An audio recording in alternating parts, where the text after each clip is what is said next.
Apparently, I don't really need to do much to be able to put a little bullet foundry out there. All I gotta do is, oh, I forget what it is. If I want to have it as an LLC, I gotta do a little bit of paperwork for that. That way, if someone misuses my bullets doing something stupid the way they're not supposed to, then it protects my personal assets. So that way, if they try and sue me, they can only go after the business's assets. Yeah. Which, funnily enough, won't really be anything because they'll be paying me rent for all the stuff since I'm buying everything personally. So the business won't even really have any quote unquote assets. I think I'm just going to turn off the ability to stream to Facebook because it has turned to shit. Now, are you gonna do big brain businessman move and have that LLC underneath another LLC out of Panama? I am not doing all that paperwork. Alec, I can barely read. What makes you think I'm going to do all that? And I say that because I tried doing something this week and I just did not read directions for something and I couldn't figure out why it wasn't working until Ed, my coworker that is, pointed out to me that maybe it would work if I actually read the damn directions and the errors instead of just closing out of them and ignoring them and just trying over.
Alrighty. I'm fixing to run through the stream intro here in about 30 seconds. No, you're okay. I was just letting you know. I've got y'all muted so y'all aren't piping into the stream starting screen on Twitch, so can't. Well, don't Don't want to broadcast you talking about your boss.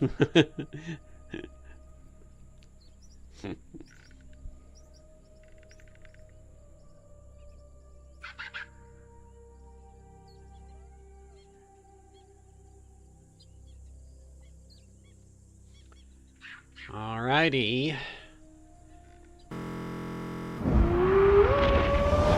Welcome back. It's time for another weekend adventure. Oh Lord, are we ever going to finish this game? Playing every 2 weeks? Probably not. Tonight we are departing the ruins of Ambala and progressing further up the river Ocean Star towards the hopefully finding the lost city of Omu. Sooner or later, it's time to get out and walk. Not going to get to drive the boat much longer because you're about to hit swampland and the riverhead. So, anyways, if you like what you see tonight, hit that follow button, turn on notifications so you know when we go live. And that way you get a ping to let you know we are here. And, you know, as always, the typical disclaimer, this stream contains adult language, behavior, humor, and situations that may not be suitable for all audiences, so viewer discretion is advised. Only shout out I got this week is for Drexus2011. He's back online and streaming after a short break, so go check him out. We tend to gravitate towards each other's videos to help our video count stay high. Community, don't be a jerk. Save your anger for the monsters. Be respectful. Those of you who've already played Tomb of Annihilation, I'd appreciate it if there is no backseat gaming or spoilers. And as always, report mechanics and rules errors to our Discord. Speaking of which, our Discord has had a little bit of a facelift and some additional channels added to it. So if you are not following, you should, just because there's more content out there now. Other than that, let's get this game started. Alright. All the chitty chat is out of the way. You guys all connected into Fantasy Grounds?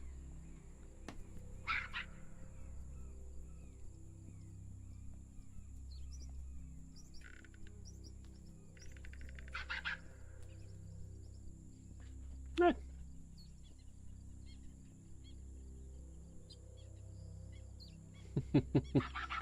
That should get you done. We are... Let me get over to Fantasy Grounds. I've got chat on the secondary monitor, so it's out of my way tonight. Alright. So, after returning to the ship from the visit with Nanny Poo Poo, we are once again sailing upriver, and you still got cliffs. You know, you're in the river valley. There's the basic cliffs on either side in this area, and you've already had a fight with some of the winged lizards, the terrafolk. As you progress further down the river, up to the left, about halfway up the cliff face, you see some motion. And standing on a ledge looking down at you are your little winged friends. And they are none too happy with you because you killed quite a few of their friends off here recently. So there's about 4 or 5 of them along the ledge. One is pointing at your ship, obviously, and you can see the others jumping up and down and gesturing. And then suddenly 4 of them dive off the cliff and take to the air, and they are winging this direction.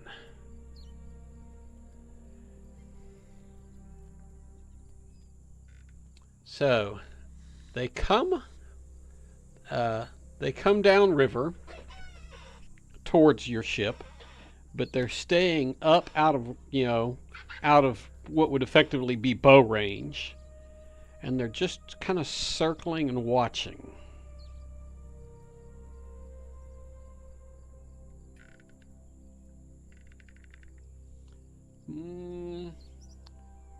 200 to... ranging from 200 to 300 feet.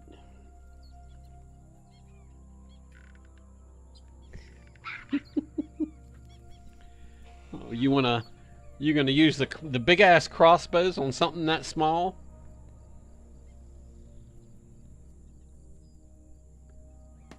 Does Firebolt have that kind of range? Let me look. It's a good question. It's a good question the DM does not know the answer to, so bear with me for a second.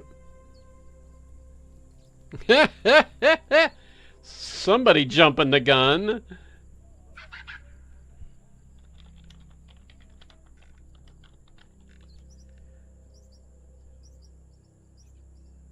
Range is 120 feet on Firebolt.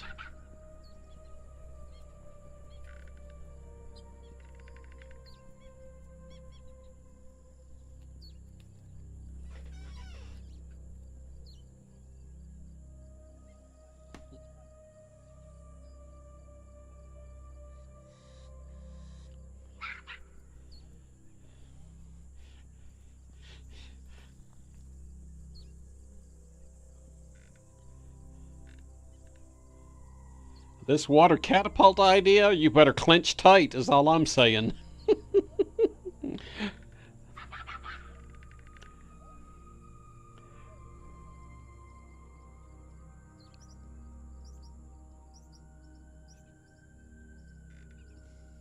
You're going to try to lift the entire boat out of the water?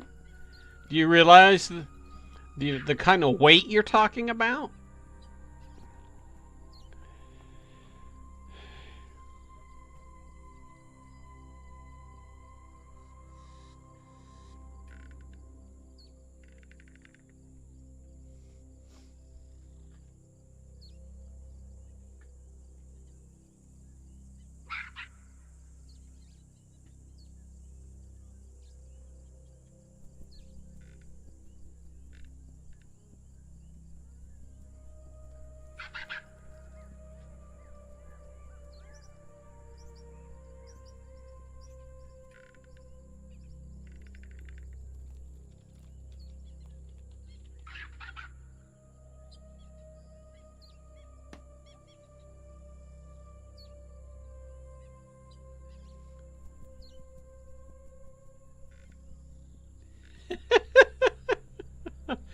You hear toilet flushing?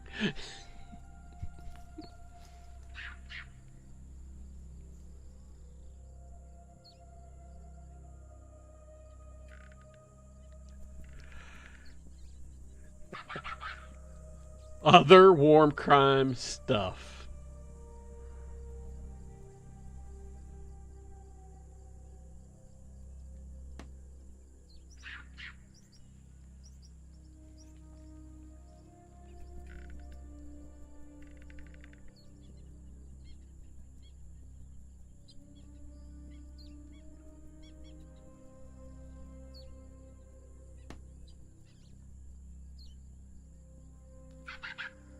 Canadians salivate.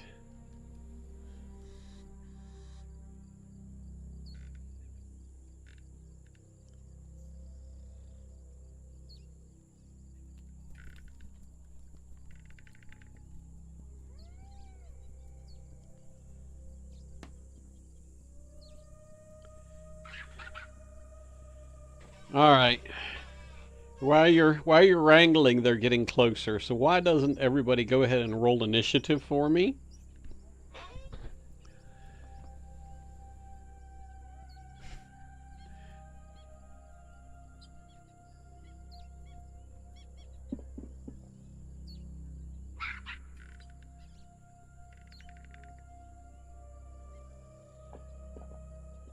Yeah, it's the thing that says init.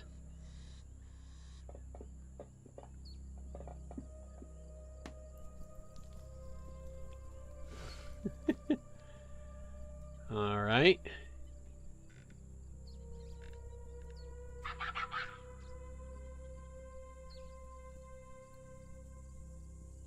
How did we... Cruising down the river. Alright, Felonius, you have the highest initiative in the roll, so you get to attack first.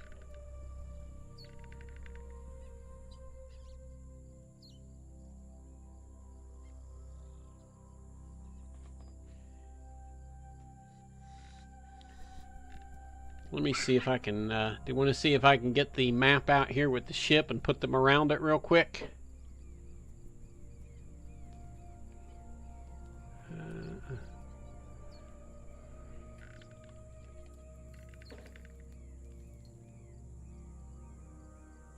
Oh, my goodness. That still has tokens on it from last time. How do I get those off of there? We need to delete those. No, I don't want to lock tokens. Oh, the whole damn map is locked. That's why. Now, let's see. Lock token.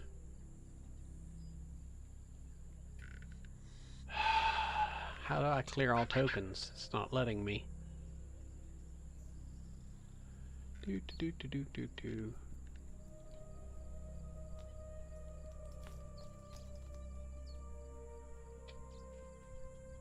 They're taking the kids.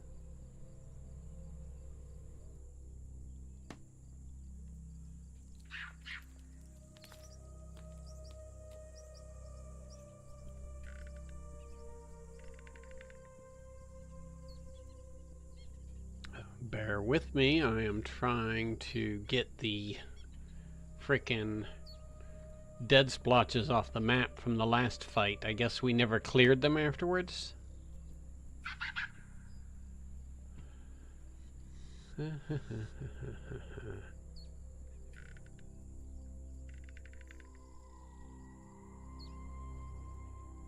Oh, there they go. Took that a minute. Okay. And we have one here, one here,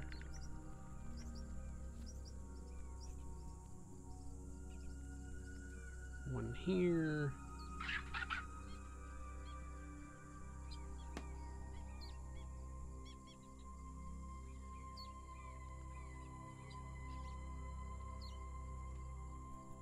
Yeah, you guys got a whole bunch of people basically flying all around y'all. Okay, now I can share it with y'all, hopefully.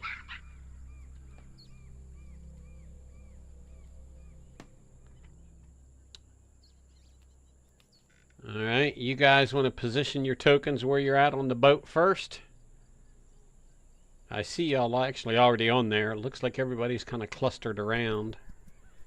Why do I not see the two tabaxi? Are we just going to assume they're operating the vessel at this time while y'all are fighting?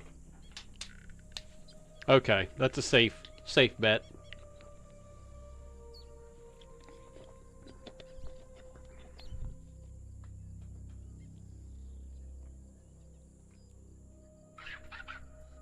The Scritchen's post?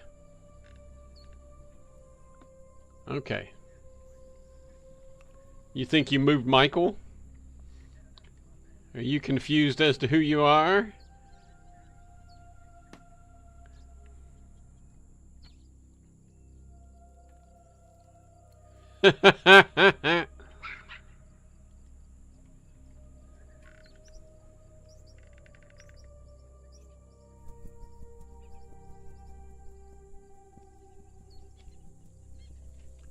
Okay.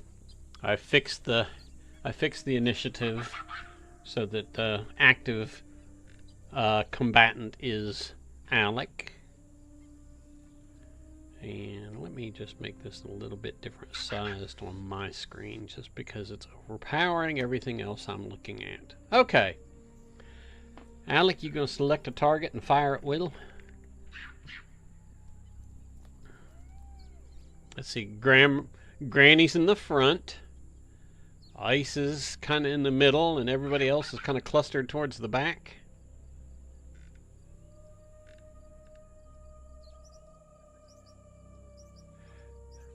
Yeah, I think the only difference between Felonious and Jude is one of you is a little darker than the other. I mean, literally, the icons. Y'all are hard to tell apart. Okay. Alright, so target your target and take your shot.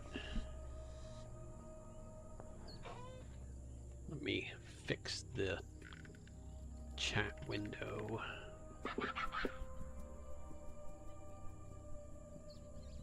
But you didn't have a target selected. But that would have... Let me manually apply that, because that's going to be a hit. And you said you were targeting the Elder?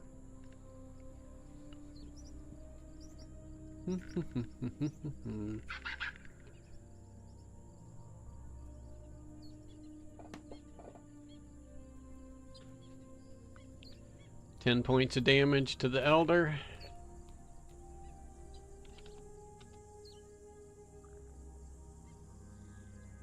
Okay. Is that, you've got one more attack? Or are you going to attack another target or attack him again?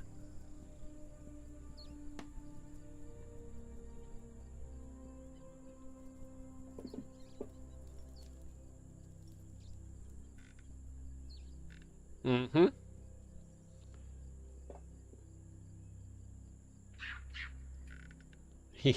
He falls to the water. You're just so wrong for that. Alright, does that conclude your turn? Alrighty.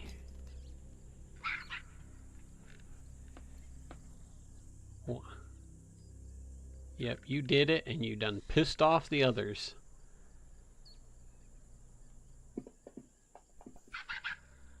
And you dodge a javelin thrown at you. Twice. You dodged 2 javelins. And then it is Jude's turn.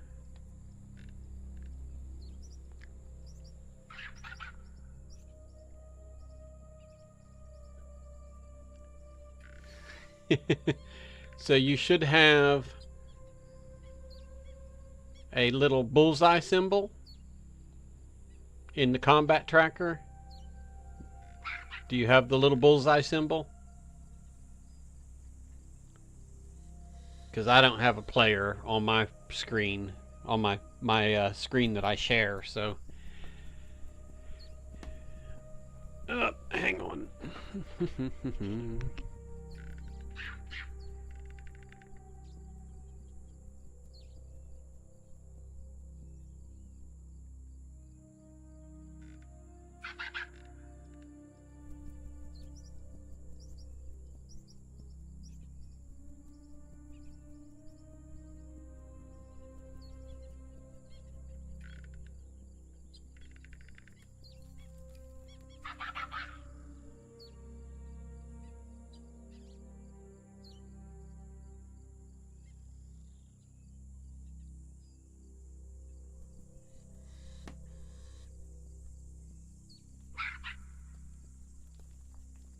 Okay. We accidentally pinged. For some reason it didn't pick it up, but you're targeting that one in the upper right. There you go. I've got it targeted so where you can attack.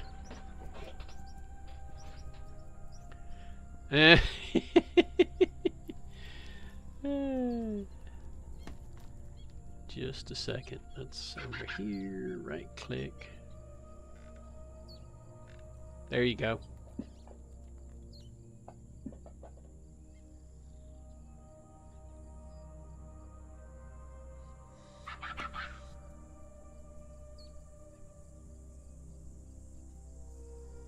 So what happened to your firebolt? 5 was a fumble? Or 1, you rolled a 1, it would have been a +4, would have been a... Okay, so your spell fizzled.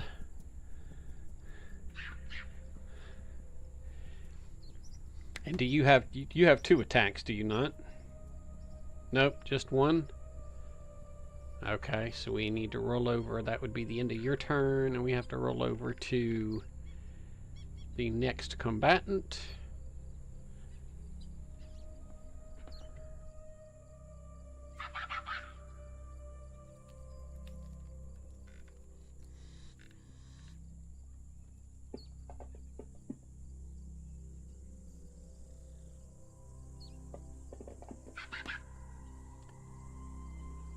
One of the winged lizards rears back and throws a javelin straight at you. After seeing your spell fizzle, it was almost like a beacon. It's like, oh, he can use magic. We need to target him. And the javelin hits you in the arm for 13 points of damage. And then, recognizing that Felonius is also a threat because he already killed the elder.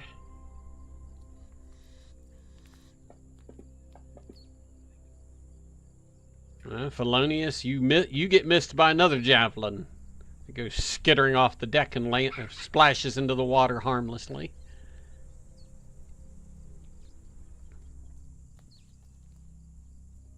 Them sweet jujitsu moves. Is that what you said? Okay.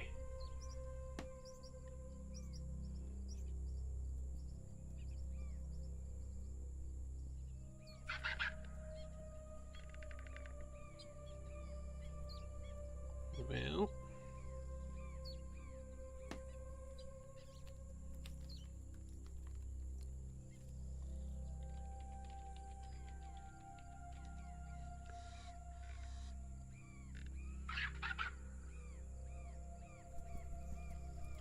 Yeah, you can use it as a reaction to half the damage. Do you want to go ahead and apply it?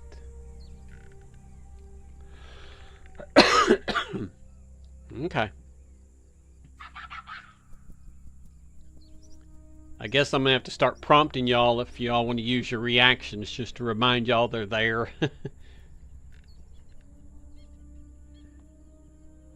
Yes.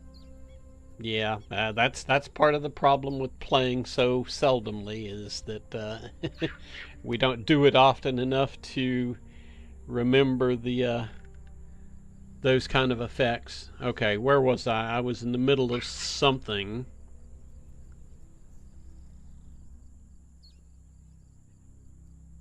The Sky Tyrant was taking his turn. Did he target? Okay. He's swinging by to do a claw attack on Felonius, and he actually hits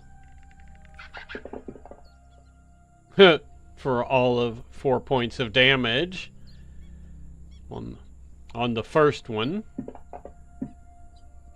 and misses on the second one. And then the next Terrafolk, because Matthew has been left out, is going to swing by and try a claw attack on Matthew.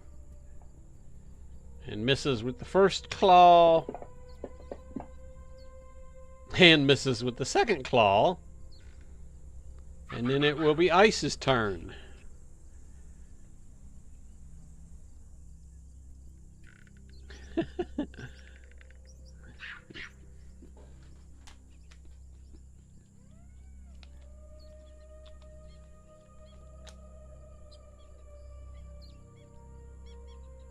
Yeah, the one in the... It wasn't the one in the bottom left, because that's a tyrant. It was the one in the... Should be the upper left. Let me double check myself. Yes.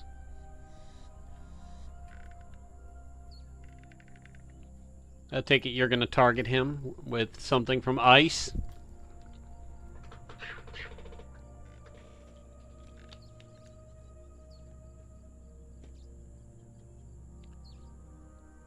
Click on the bullseye and then click on them to target them. But yeah, you have to do it from Ice's character. the target from ice to that target.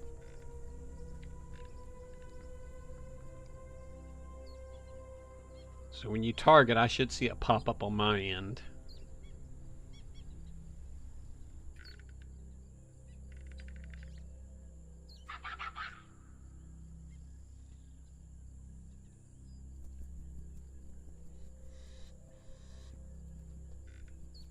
Technical difficulties? I don't show it on my end. You want me to target it for you?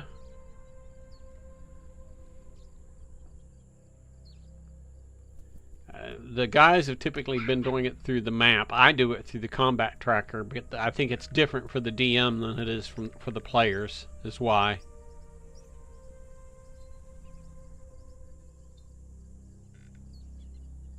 Should be, yes.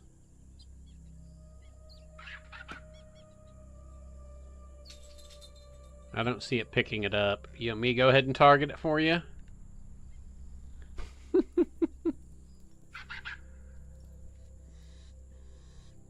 Let's see. Target from ice. I'm going to try it from the map like y'all do just to see if it works.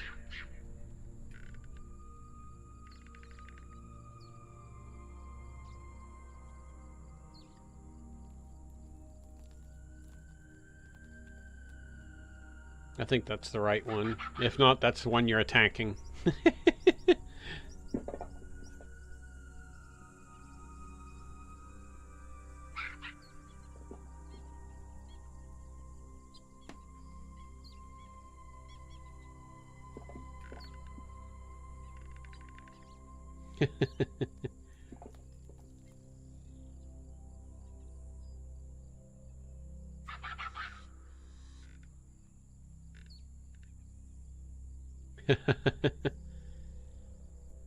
Alrighty.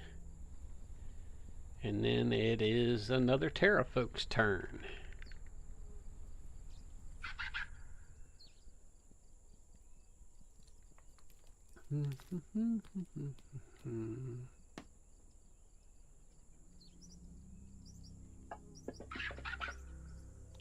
Oh. In addition to standard critical damage, your target's leg is cut off at the knee. Oh, Matthew. That's not going to apply with a claw attack, so otherwise you're going to be a little short. All right, let me roll the damage. So first claw does 8 points of damage to you, Matthew, as it swoops in and rakes you with it. The second one hits as well. You get raked twice for an additional 8 points of damage on top of the 10 that you took the first time. And now it's your turn. Doesn't matter, there are so many of them, you need to fight them.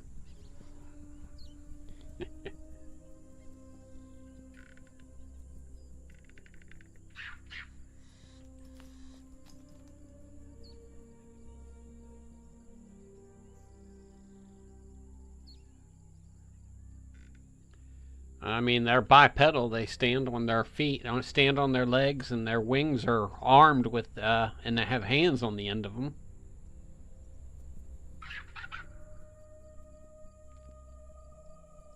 I would consider them probably closer to a beast.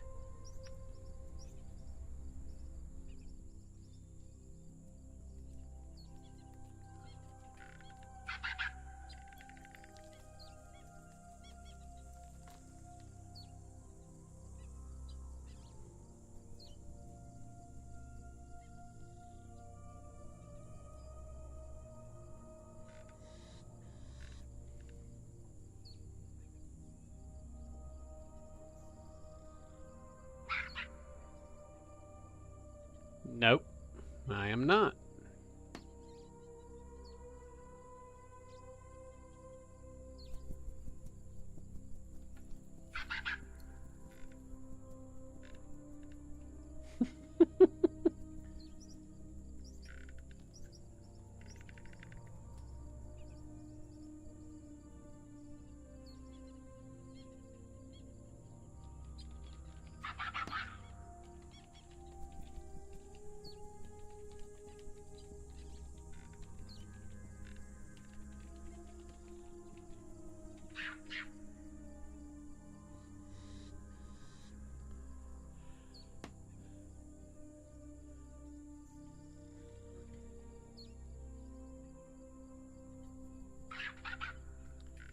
Do you have... Let me see.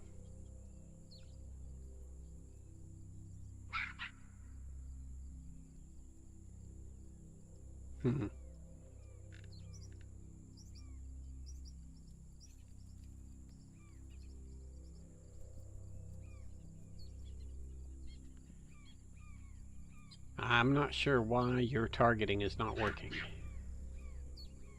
Are you selecting the right target and not the target mode icon and not the ping icon? The target one is the bigger one that's to the left of the cross swords on the map.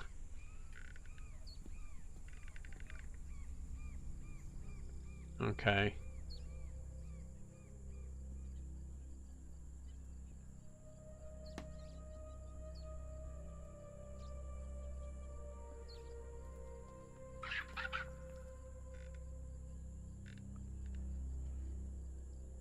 Yeah, I see that when it shows up. So that's almost like it's... is your arrow going from green to red? I think it's out of range. What are you trying to attack with? Does this spell have a range that will reach that range? Because it looks like after about 30 feet, it looks like it's saying, that's not going to hit. Okay, so that should hit.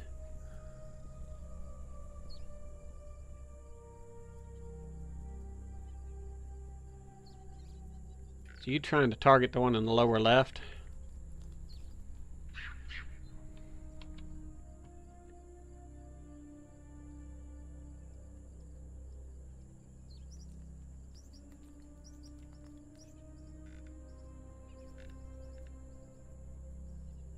Okay, something weird is going on because now mine's acting stupid.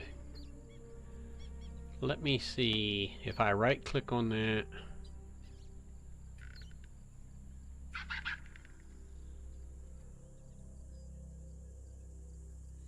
Visibility, token, rotate.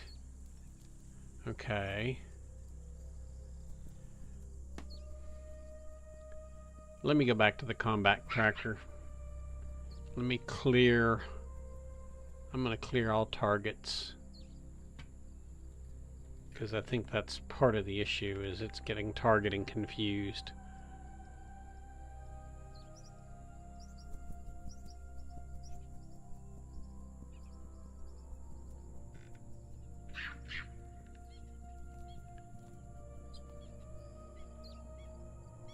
Why does it keep wanting to select like the one in the lower left is trying to attack the one in the upper right?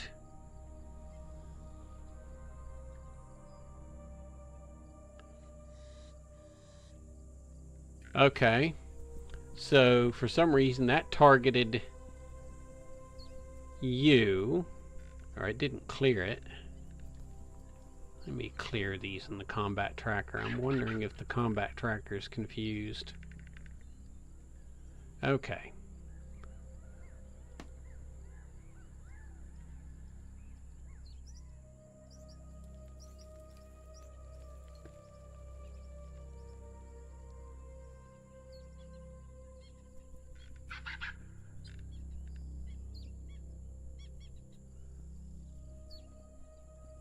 So, what just... Yeah, it's targeting hostiles versus hostiles. There's a problem here. Let me clear that. Which I don't know why it's doing it that way.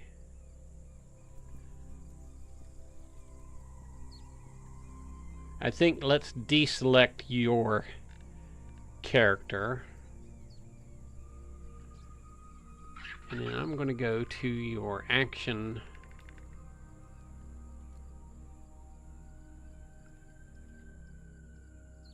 And which spell are you trying to use? So it's a cantrip. Why are there so many channel divinities?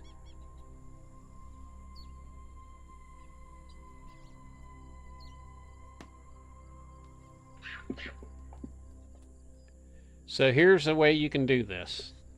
Open your character sheet, go to your action tab, grab your attack die next to Sacred Flame, drag the die onto the target on the map and release it. That's what I just did. And, well, it failed, so.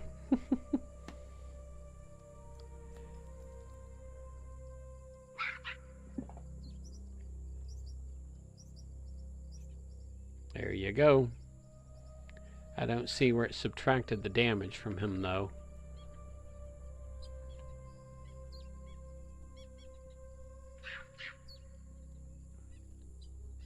Let me unlock him. He is what? Up, hang on. That's one of the Sky Tyrants, right?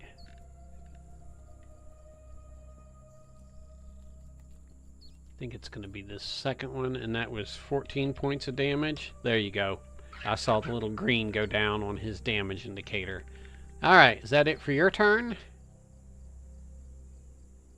Alright, Graham Merle. You've been up on the front deck just waiting for this to calm down. So that's another way you can attack. You can drag your attack dice from your character sheet and drag the die exactly to the creature on the map you want to target, and it'll roll that attack against that target. Might be easier than dealing with the mapping and the weirdness.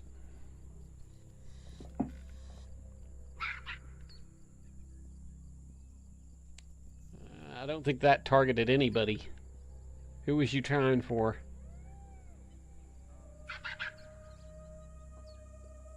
Okay. So pull open your character sheet and go to your Actions tab. Should be at the very bottom.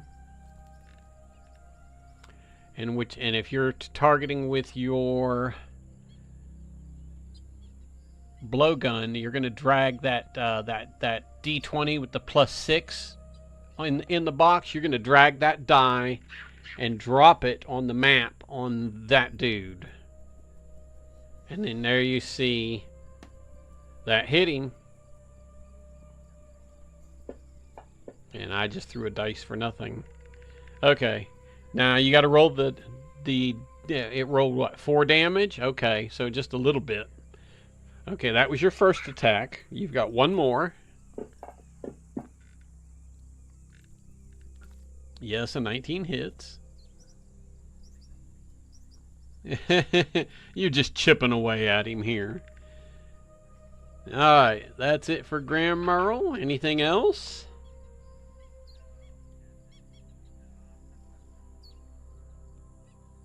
Now, it should... Wait a minute. Why did it roll to... It skipped you and went to... I think... Did we both click it? Yeah, and I did, and that kind of... Because... Okay. Felonious. You are up.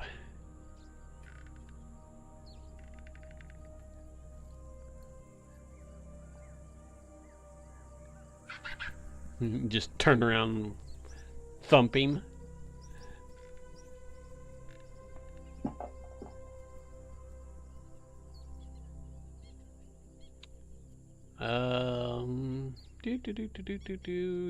You're aiming at the one in the upper left, right? Yes, a 15 will hit.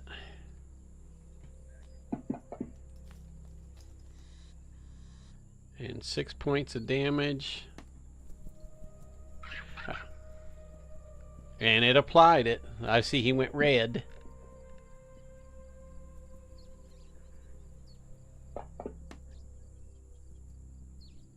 And that one's plunged to the water.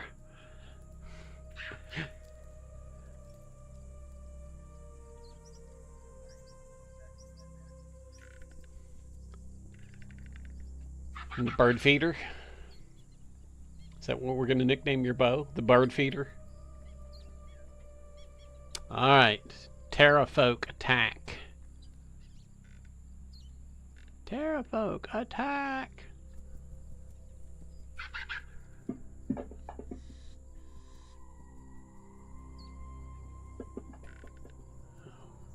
swoops down and attacks you with its claws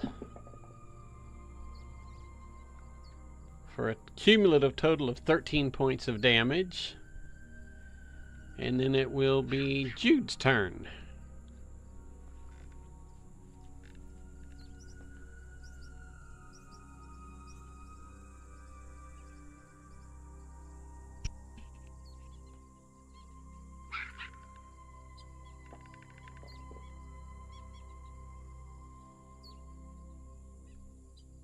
Oh, poop.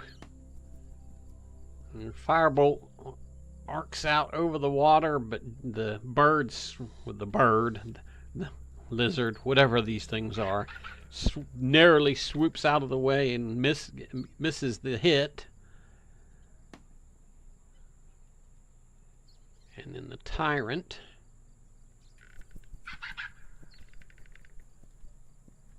let's see, where is the remaining tyrant at? In the lower right. He is going to target the closest person to him, which is Grand Merle, for a claw attack that hits with the first claw and with the second claw. So just 2 claws right across the back. That's going to piss Grand Merle off quite a bit. And then the remaining Sky Tyrant in the lower left quadrant. Closest target is Furby. Oh boy. They're coming for you, Matthew. With the same tactics, claw attacks seem to be the most effective.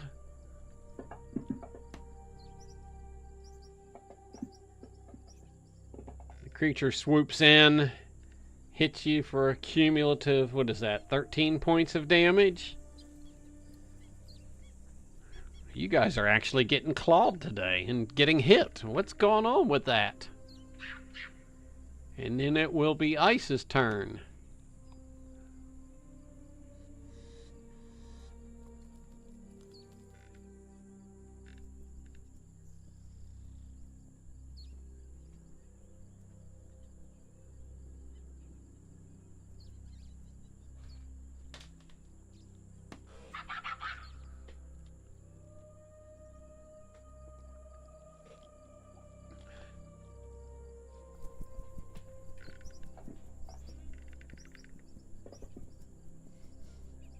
With an automatic miss.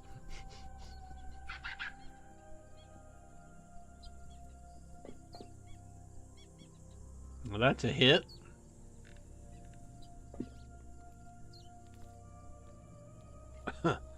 Oh, he is heavily wounded. Did you take damage from him? Yes. Yes, it did. All right. And then the next Terrafolk to attack is the one in the middle, the bottom middle. And he is going to go for his closest target, which happens to be Ice. First claw misses. Well, how did it rank damage when it missed? Oh, because I rolled them at the same time and there was a delay. So I have to back off that 4 points of damage from Ice. Ah. Okay, where's Ice? Zero that out. Okay. And then Matthew, it is your turn.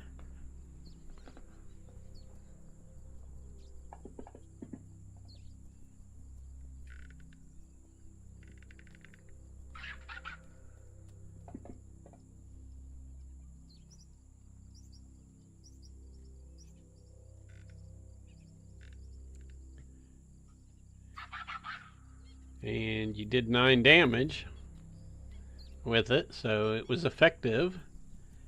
And then it rolls over. Is that the end of your turn? Alright, Grand Merle, you are up. Felonious, you are on deck, both literally and metaphorically.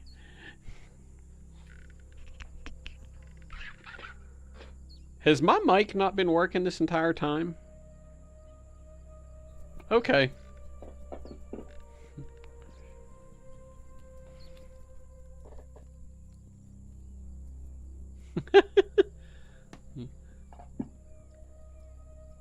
About swallowed that one. Actually, that was a hit too. Be like,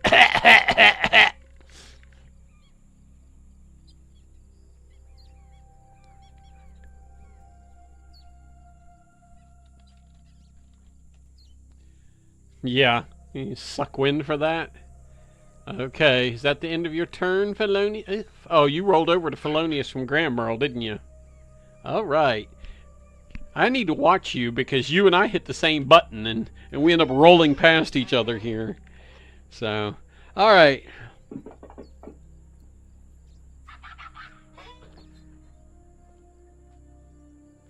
Which one were you targeting? Which one?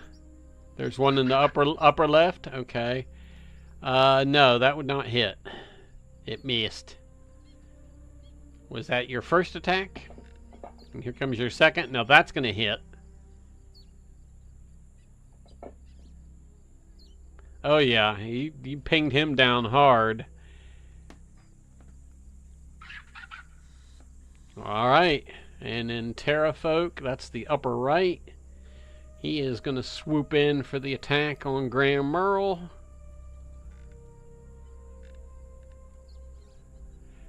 He swoops in, claws extended, and lands a hit right across the shoulders for all of 3 points of damage. And the second claw just barely, I guess he had too much momentum, so he was only able to hit you with one and just kind of swung on by.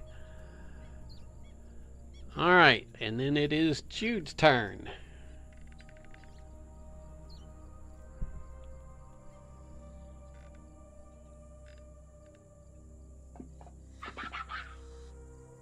Oh, a hit. Nice. Kick some damage. Nice. All right. Is that the end of your turn? All right. The Sky Tyrant in the lower right quadrant moves in for the attack against Ice again. This time with a javelin. And misses with the first one. And with the second one. And then the Sky Tyrant in the upper right. Let's see. That would be Jude in the upper left quadrant of the vessel. Right, okay. Coming in for a claw attack. The first claw attack misses. Oh, why did it? I was not trying to roll damage. I'll have to reverse that off of you. I guess my mouse moved. Let's try that again. I gotta reverse that 7 points of damage. Alright, Jude, give me a second. I gotta heal you 7 points. There you go. Because my fat fingers hit the wrong thing. And then it is Ice's turn.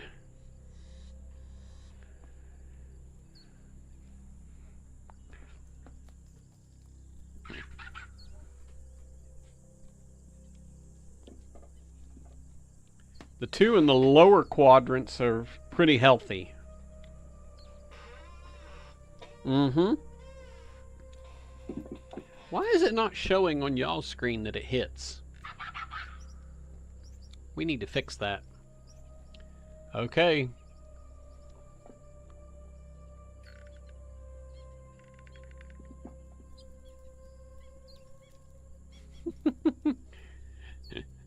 That was it for you. Eat your vegetables and you hit him for 7 points of damage. Okay, well, the When I click on the Terrafolk that's active, it should go with a white ring on the map, so you should see the one on the lower left is now selected, and he is going to target our friendly neighborhood cleric.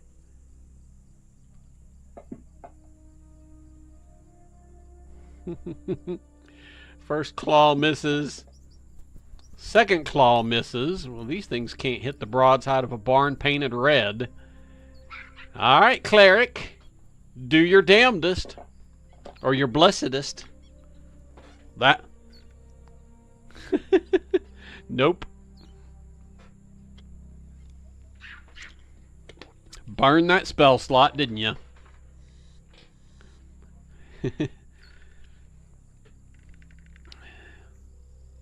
Alrighty. Grand Merle, it is your up. Felonious, you're on deck.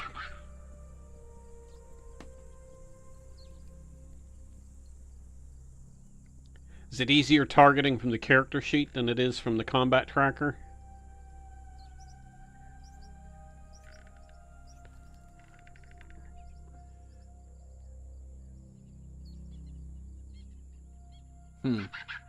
Thought we tried that with Michael, but we're autistic. That's going to be a miss. You trying 2 darts? Oh, nice! A crit! Look at that! Alright, roll that damage.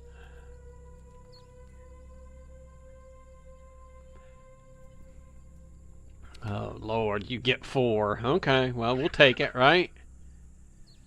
Okay, are you hitting next actor, or am I hitting next actor? Because we've been arguing about this. Oh, dear Jesus. Don't get your dress in a twist. Oh, wait, that's a kilt. Isn't Grand Merle a dwarf? Or is he human? He's a mountain dwarf, so he definitely has a kilt. Don't get your kilt in a twist.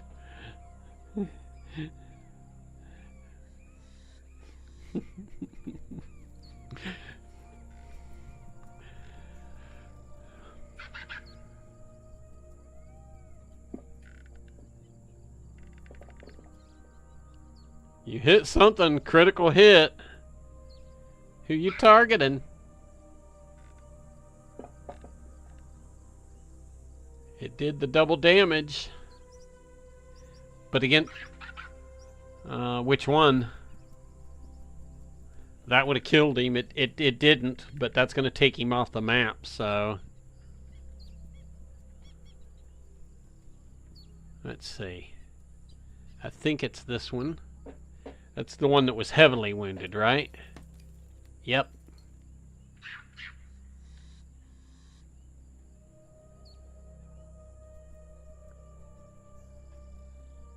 He's just a blood smudge on the map now. Okay. Is that the end of Felonious' turn? Alright. And then I guess this Terrafolk in the upper right is liking hammering on Granny up in the front of the ship.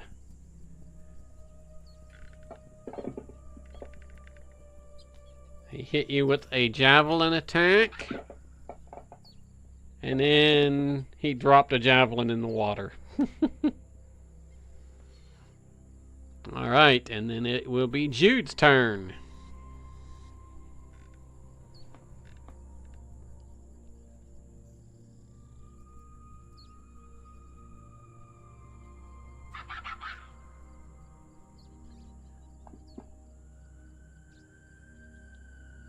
Oh, nice hit. Right over the line. It does the trick. Nice. Alrighty. The remaining Sky Tyrant takes a shot at Ice and misses with the first javelin, but hits with the second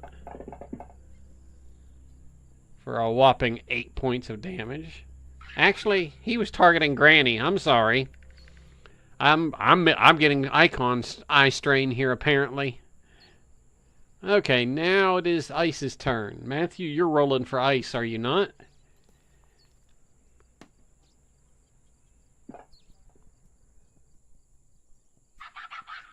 Oh, hit the Tyrant.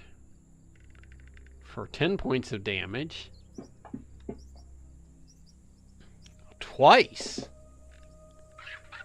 For another 9. Ah, chipping away at him, are ya? Alrighty.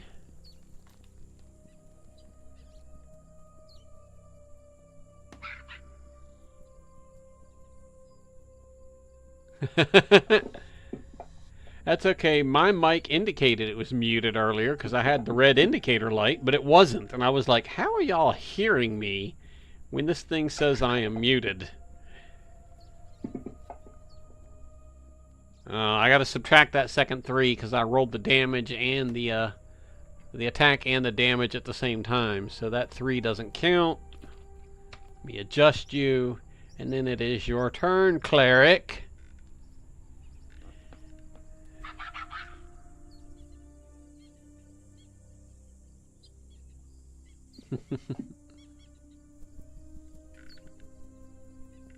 That looks like it definitely hit.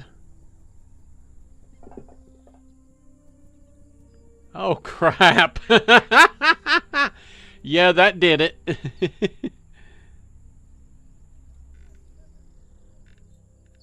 That's it for your turn, huh? That leaves us 2 still in the air, and it is Grand Merle's turn to do some damage and wreak some havoc.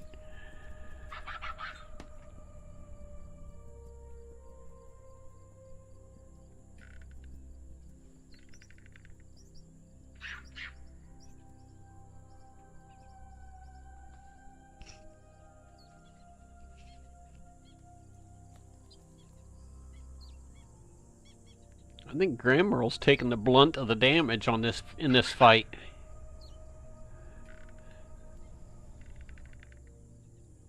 He's not almost dead.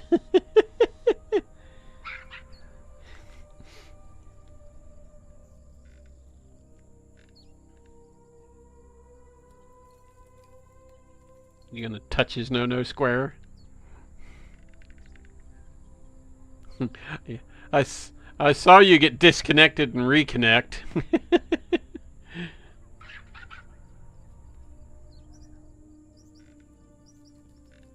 Yeah, you need to put. Yeah, somebody did that just to piss with you. That's what that is. I'd be putting some duct tape over that light switch so nobody could hit it.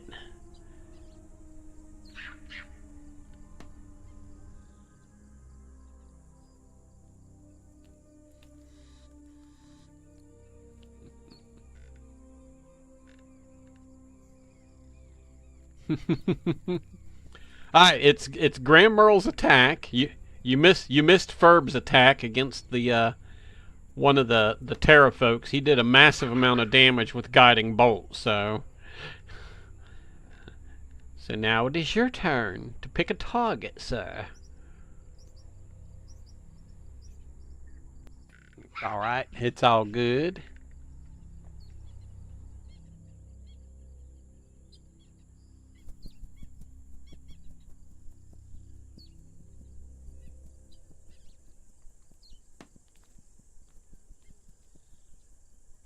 Are you queuing up the circus music? Yes. Well, I mean, this is Monty Python's Flying Circus right now.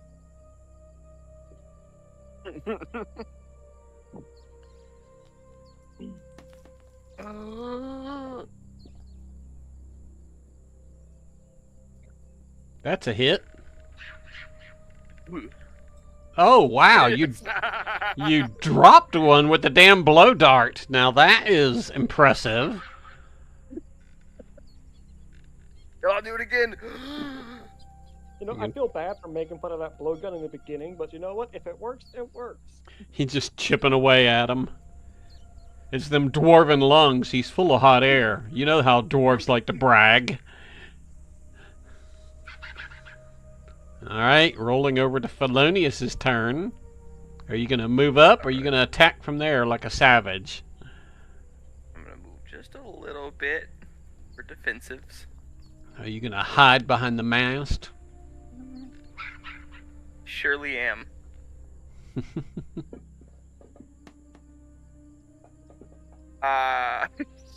Not today! At least not with that first attack. And not with the second one.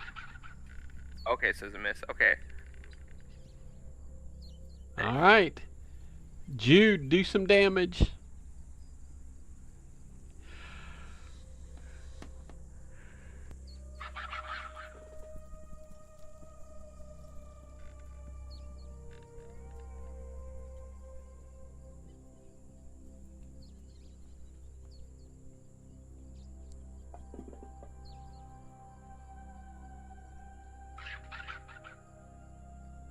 Oh, it failed the save. So roll the damage.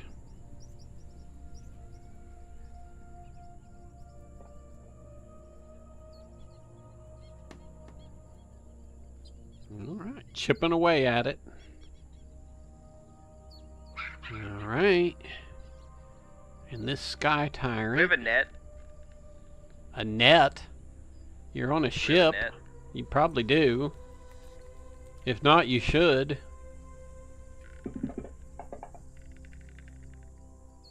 First claw attack, winging in towards ice, misses, as does the second.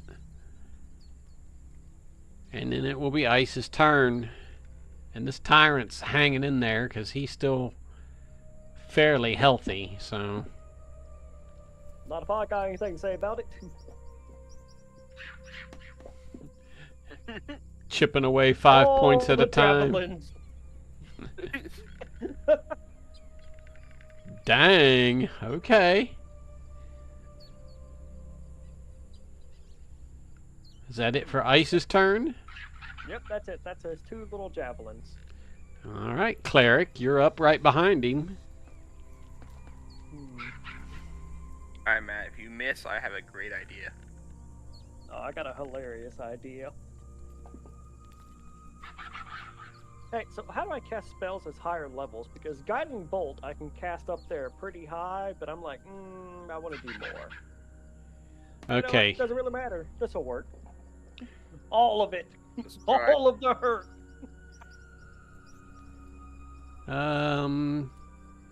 But it didn't. It looks like it didn't hit the target. You hit, but the damage didn't get applied. Am I reading that right? 18 points on the damage Yep. on the tyrant. Yep. That would have been enough to kill it. Yeah. All right. Y'all have suppressed another winged demon attack, basically. Woohoo. All right. Do y'all want to do any healing up or anything before the next, before we start going upstream again? Yeah. I want to use. Let's see. Oh, what is that one thing? I know Rudy's character can do it. What is that lay on hands thing? Lay on hands. Oh yeah, but the entire effects of it. I can't remember what it is exactly. Where is it?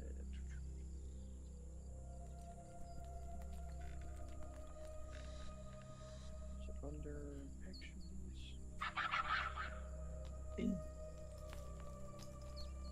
So I think in this case, you can use it the same way you would almost use an attack. So it's going to be, should be under actions. And you would be able to drag and drop the die on the character you're trying to apply that spell to. Looks like it's going to heal 5, but who's it going to work on? So if we wanted it to apply to, say, Grand Merle. Yeah, It just... I can't see this one thing. I can't see under my actions the. So his lay on hands is only going to heal 5 hit points, which I already did it. If you look in your chat window.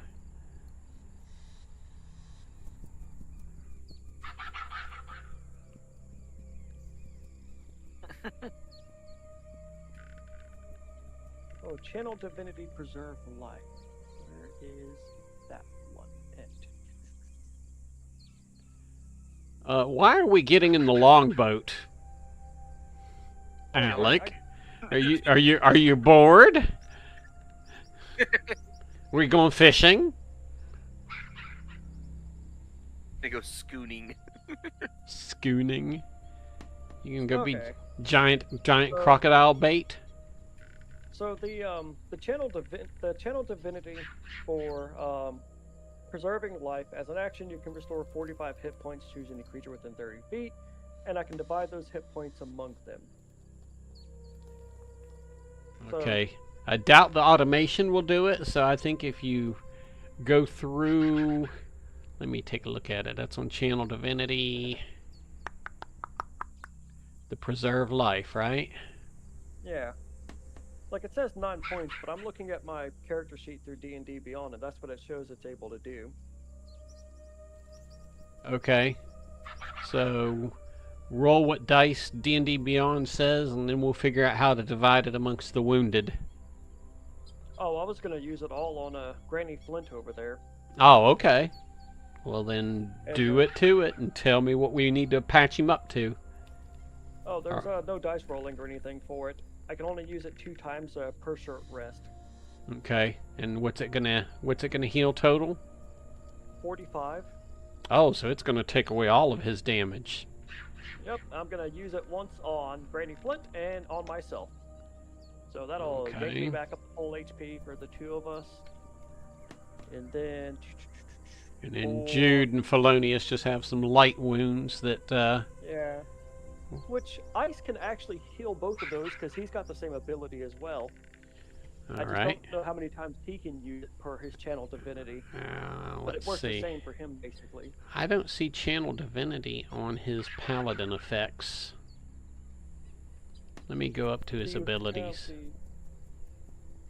So it should be under... Are you looking through D&D Beyond or Fantasy Grounds? I'm looking at his character sheet. Is it something we maybe haven't leveled him up to? Because he's 9th level. Yeah, he should have the Preserved Life as well. I have his character sheet around here somewhere. Well, I'm looking at his character sheet in FGU. We probably just need to add it to it. Yeah, because Fantasy Grounds, for whatever reason, doesn't have... I have a bunch of divinity stuff in there for some reason. Let me see, I got his character sheet here somewhere. Oh, goodness. Felonius. It's not under skills. It's going to be... Ice Cube. Here we go. Yeah, he's got the channel divinity. He had it since level 6 or something. Yeah, he's had it since level 6. It works the same way. Alright, let's copy it from you to him, and give me just a second to do that. Alrighty.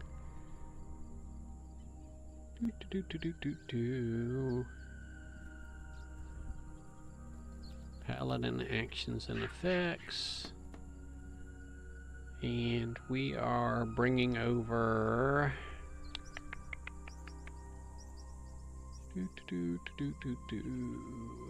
Channel Divinity Preserve Life, right? Yes.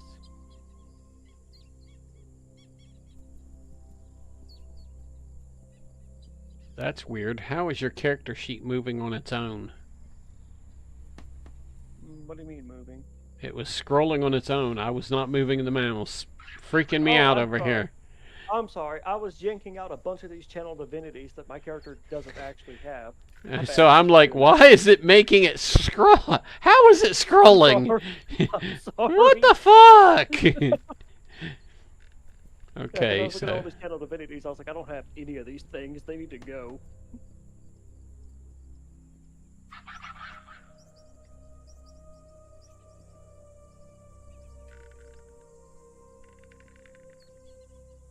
that's treated as a spell in terms of this. Okay, so let me fix this for if it'll let me. And see, it doesn't even show it there. Okay. So, Channel Divinity basically is going to wipe out everybody's damage. Let me make a note here that we need to fix that on Ice's character sheet. Yeah, it's weird. I actually see on his character sheet under the Paladin actions and effects, there's lay on hands there that has heal 5. And somehow I just managed to add 2 items to his... Oh, I can yank those out, don't worry. I got him. I got him. Can I Okay. go back to yanking spells from mine? Yes, if it makes you happy. Okay.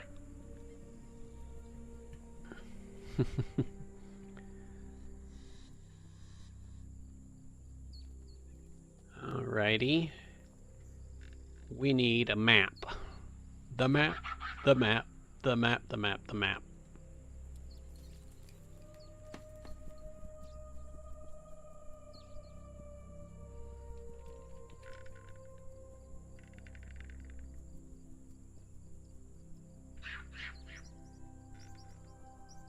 The map, the map.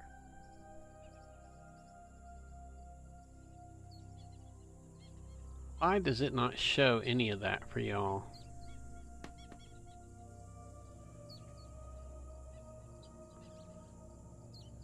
DM map of Chult. I guess I'm gonna have to share my map.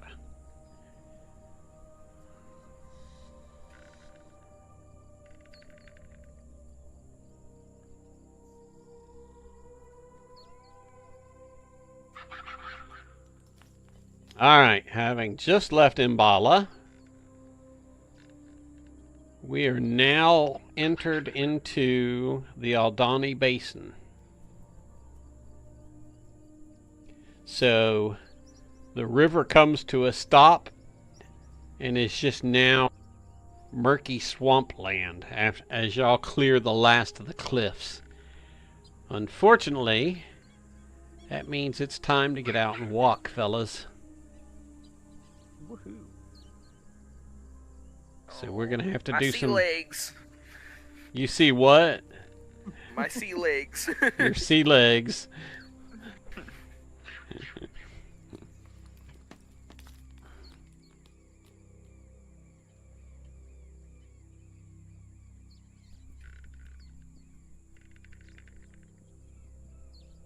Alright, Matt. When you're the map master, I look to you for guidance and wisdom, and you know where we're going, Mr. Sir. Oh. I have no idea where we're going. If I remember correctly, we were going to that one floating island. The Heart of Ubtao? Yeah. We were going to It's- that one. It's floating And around out here above the basin. Yeah, and we were going to try to get to the bottom of it and figure out a way to get up to it. Okay, so you're going to spend quite a bit of time. What I'm going to do is I'm going to kind of mark how far y'all can have gotten past Imbala before you're not able to take the boat any further. So if you're looking at the map that I've got open, I'm going to put a ping point. Alrighty, I see it. And The little so, blob of water in the basin. yes. Now, if you remember correctly, from the cliffs of Umbala, you could see the wreck of the Star Goddess to the south. And then the Heart of Ubtao actually moves around. Currently, it's further to the southwest, but it is drifting, southeast, I'm sorry. It is drifting towards the northeast, so it is kind of coming towards your position. So you've got to make a decision if you want to try to go investigate the wreck of the Star Goddess first, or if you want to try to find a way to get to the Heart of Ubtao. So just spitballing here, team. The Star Goddess sounds like something that might also float because stars are in the sky. So I think we have a Peter Pan ship situation here. You know what? I actually like Then we that could just- logic. Plus a Drive it to second the heart. boat. We could get a second boat.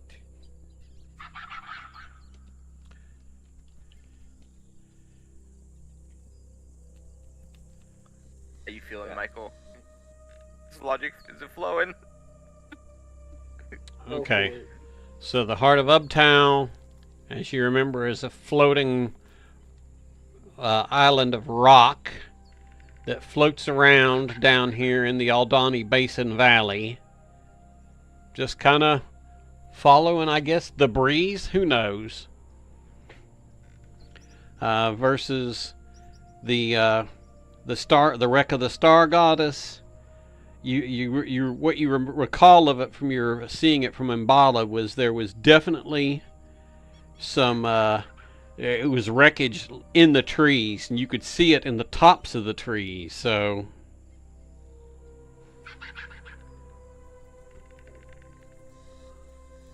I mean, the heart would be pretty cool, but I'm kind of leaning towards the Alex reasoning with the Star Goddess.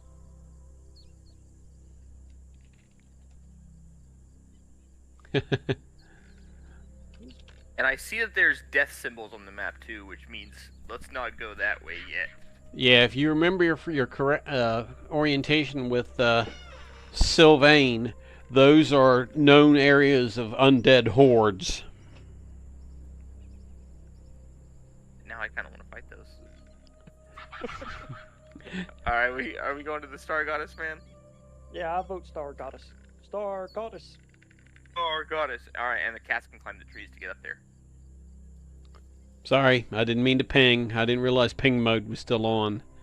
So, we are about here with the ship. If you cross the swamp towards the heart of Ubtao, you're going to run into undead. Whereas the Star Goddess lies to the south. It's going to be, judging by the looks of it, probably a good 4 to 5 days of traipsing that general direction, probably following the edge of the swamp and the woods. I would say probably following... Why is my drawing tool not working? Hello. Oh, because ping mode is still on, that's why. Now let's see if I can draw. So, if you're going to kind of follow the woods down...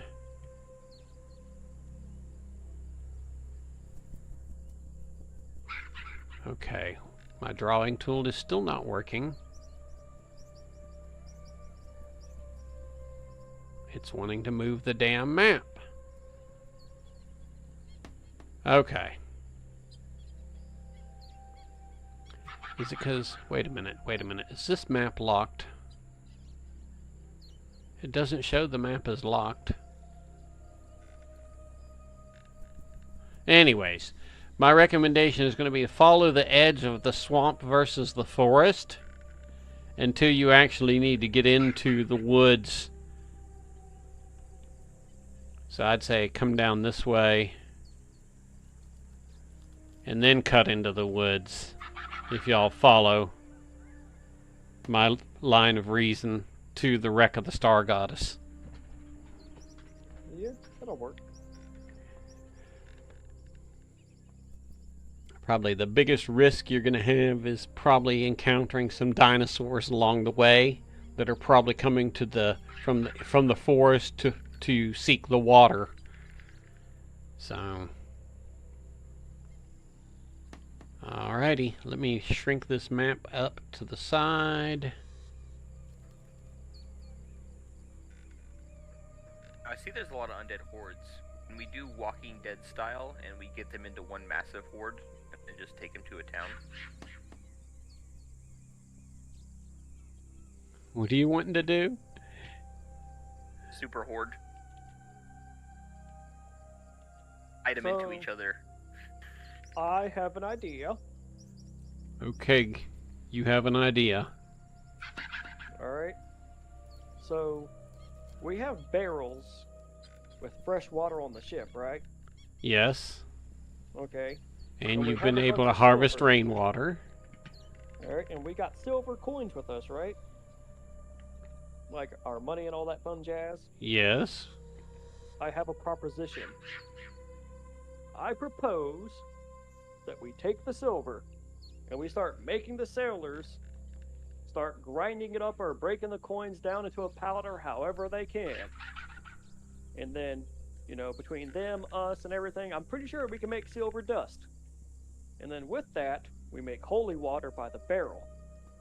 And then, when we decide to go deal with the undead, Alec, Granny, and Ice, I'm pretty sure we can carry, I'm sure we can find some small barrels with some rope, strap it to their backs, and when we come to the undead, I just waterbend holy water onto the undead like a fire truck going to a fire. And that's how we deal with them.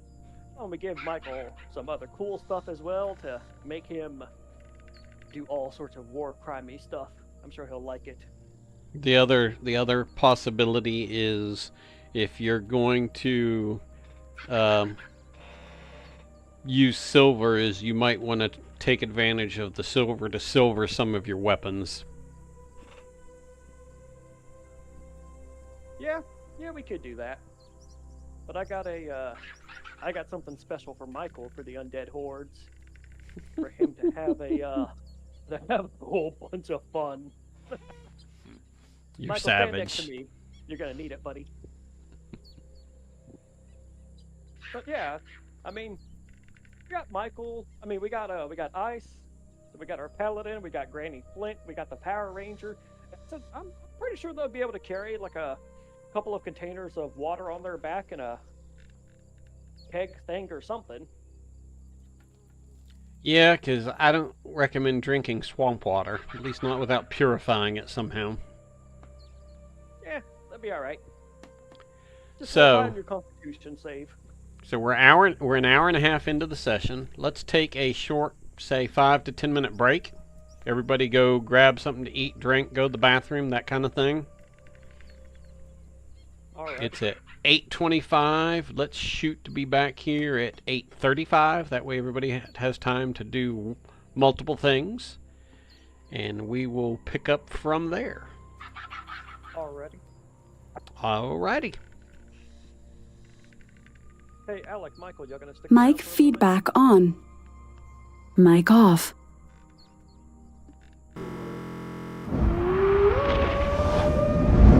Michael, I have a plan. And the plan for dealing with the undead horde. Those zombies and all the undead are going to be close to each other, which means your sneak attack is going to come into play. What is your sneak attack now? It's like 3d6 or something. It's really high up there, isn't it?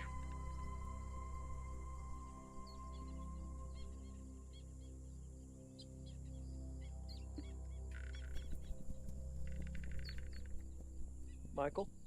I'm looking for it.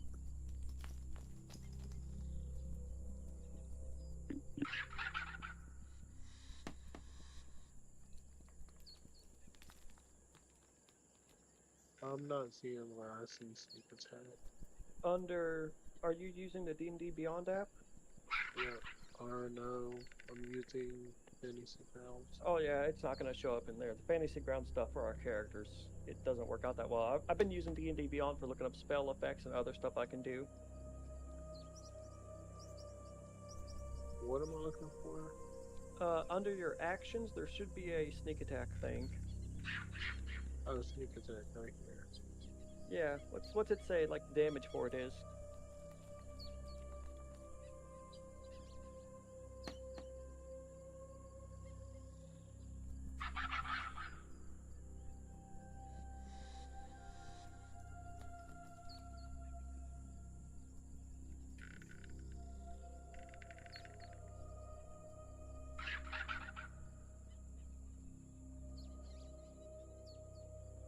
My D&D Beyond's updating.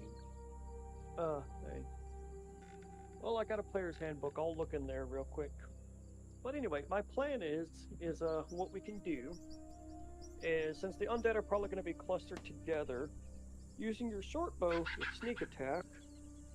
Let me see where it is.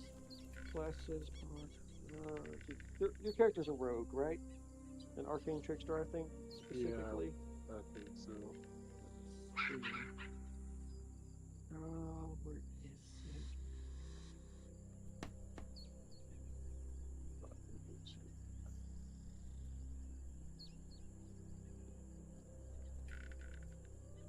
sneak attack. Okay.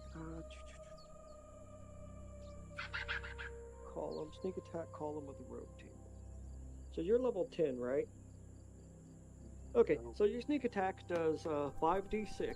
Your short bow will do a 1d6. So when you do a sneak attack, you effectively do 6d6. What I plan on doing is I'm going to bless your short bow with Holy Weapon. Holy Weapon for pretty much any non-undead. It's alright, it's not the best thing ever. It does 2d8 worth of damage. But radiant damage does double damage against undead. So your short bow, damage output wise, is going to crank up from your sneak attack with 6d6. It's going to do that plus 4d8 on top of that. So, like, at a minimum, you're doing 10 points of damage. Okay. With the maximum of the 6d6 being 36 points of damage, but whenever you throw in the 4d8 on top of that, like your max non-critical hit is going to be like 68 points of damage. Realistically though, I expect your damage to be about 20 points a shot. Thank you. Oh yeah, it gets better. It gets better. So on top of that, I'm also going to throw out Magic Circle for you and me. All you gotta do is stand right beside me, basically, and what happens is the undead can't get into our circle. Like, you and I will be safe for, let's see, 1 hour. We'll be safe for 1 hour. So you and I just basically stand in a little circle. They can't touch you. They can't touch me. The frontliners, congratulations. You'll be outside the magic circle doing the whackings. So once we get that circle set up, Michael, we step in it. Sneak attack is 5d6. Perfect. Plus your short bow does 1d6, so 6d6 plus 4d8. Oh yeah, you're gonna be doing good. And then what we'll do is we will I'll add Bless to you, the Power Ranger, and Flint.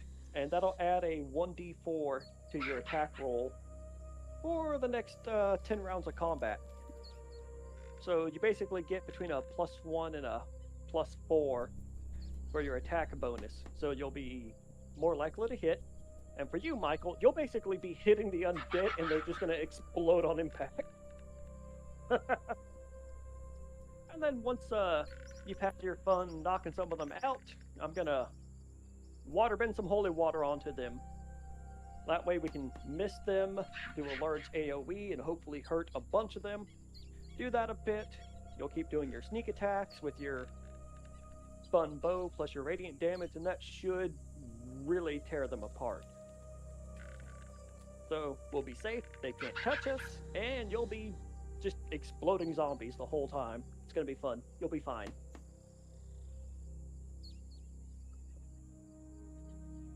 Mic on. I need to see about casting as well. So I was thinking about. Let's see, where is it?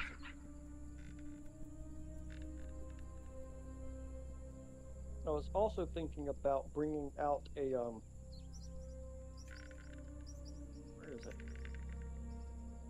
I was also thinking about bringing out a spirit guardian, which they come out for 10 minutes. And what they do. Oh wait. Yeah, they're up to 15 feet. But basically, if the undead decide to get to like our magic circle or within 15 feet of me, they'll start taking damage just being outside of our magic circle. So I'm probably not going to use that one. There's something else I had that was better than this. Where is it?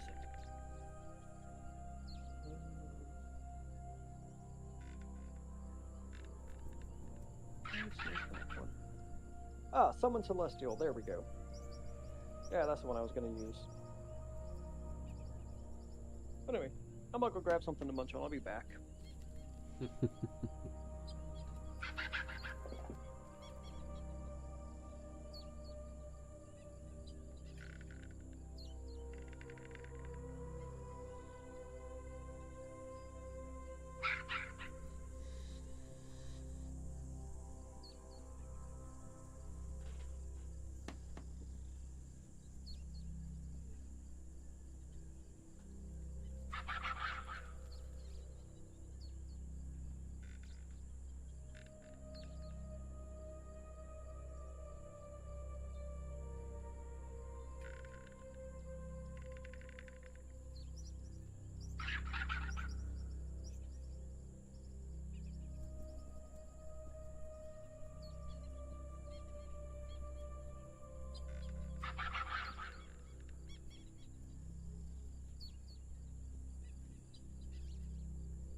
I am totally missing.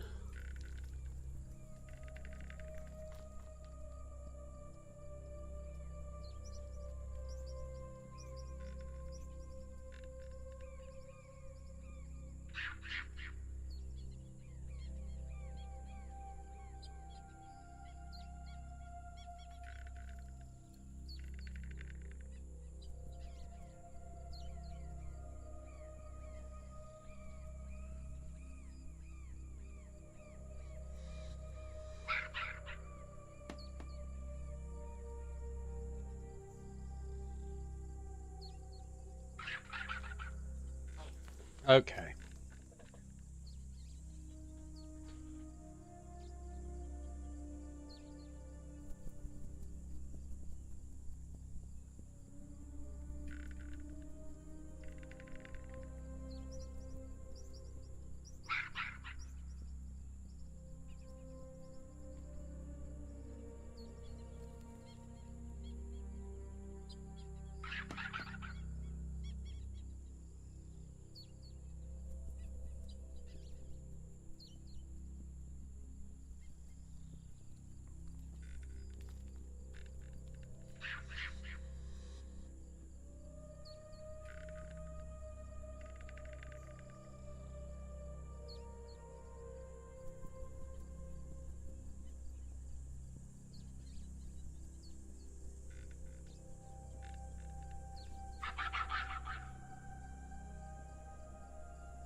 Interesting. What are you doing? Very interesting. You just trying to do crazy math? All probability. Everything's math, Brian.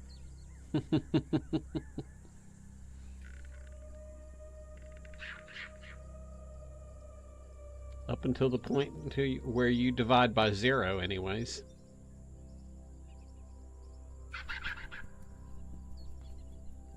Oh, here comes my girl dog. Hi, mamas.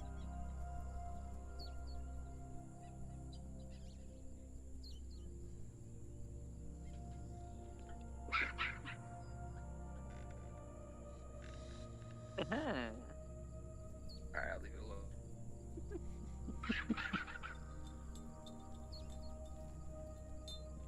Somebody's coming in here to get patents. What you doing, crazy girl?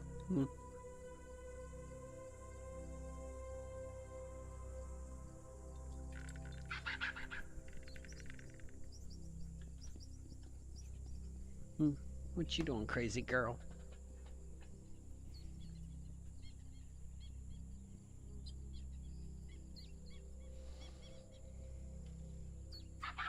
Alright, well, I'm gonna spoil your party with all those dice.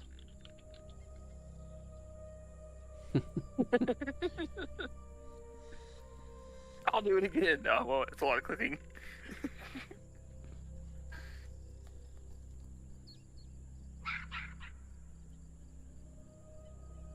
Go ahead.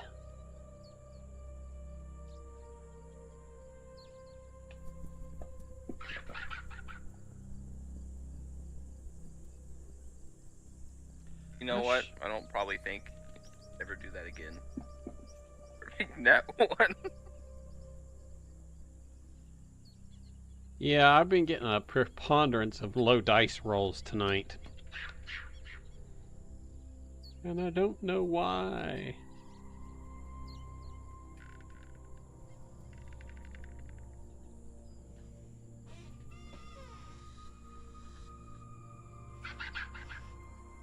Oh, goodness. I think tomorrow I'm going to build more Legos.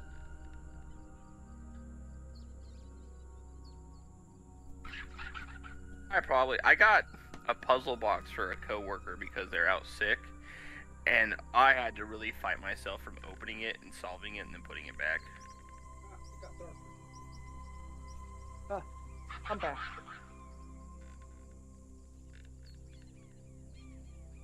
Matt, were you and Ronnie friends? Somewhat. Why? Okay. He's in the hospital if you want to reach out and give him good wishes. Wait, what's he in the hospital for? Is he alright? I don't know. It's his second time. Huh. So we're all I'm gonna send go him a message sit in something. and- Yeah. 1 second. Your sister's calling me. Does that.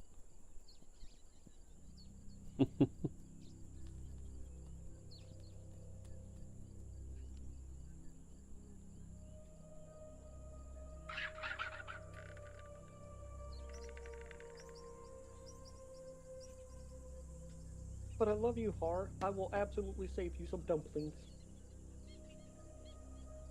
You think? Oh, so you believe that I do love you, but not enough to save dumplings for you?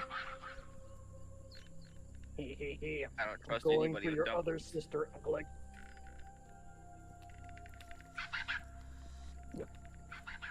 Well, I would say she's a good cook, but I'm not gonna lie to you. She can cook stuff. Stuff. That's rather vague and unconvincing. And well, there you go. Good luck. Sorry, what's that, Alec? I said she can cook. I won't say if it's good. That's just stuff. But good luck. So, she actually cooks rather good for me. She must be refining it. Well, I also know I can't nail. Every time I make Chinese food, it tastes like the whitest, most just garbage. Fresh Copy of Chinese food. tacos. Oh, I love tacos on corn tortillas. That's what I'm picturing in my head. We made beef fajitas tonight. I'm actually getting pretty good at making fajitas. I've not had fajitas in forever. I might come over tomorrow and raid you of some of them if there's any left over. There's a very small amount left. Oh, never mind. Ain't worth the trip.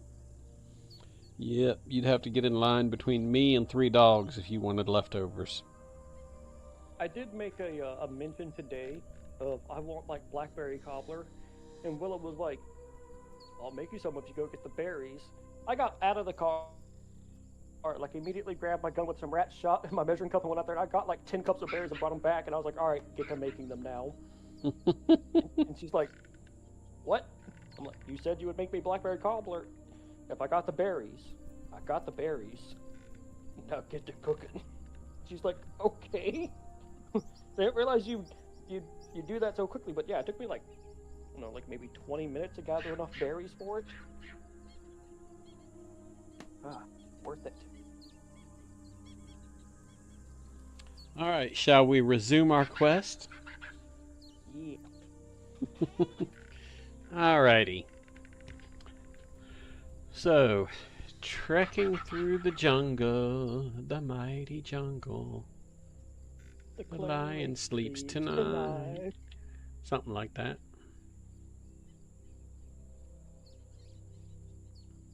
I think they all got ate by dinosaurs. I forgot there was dinosaurs on this island. Continent.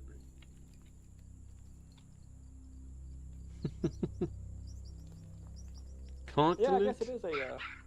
Yeah, I guess it is a continent. Continent. Australia is Hey, a continent, guys. but it's also an island.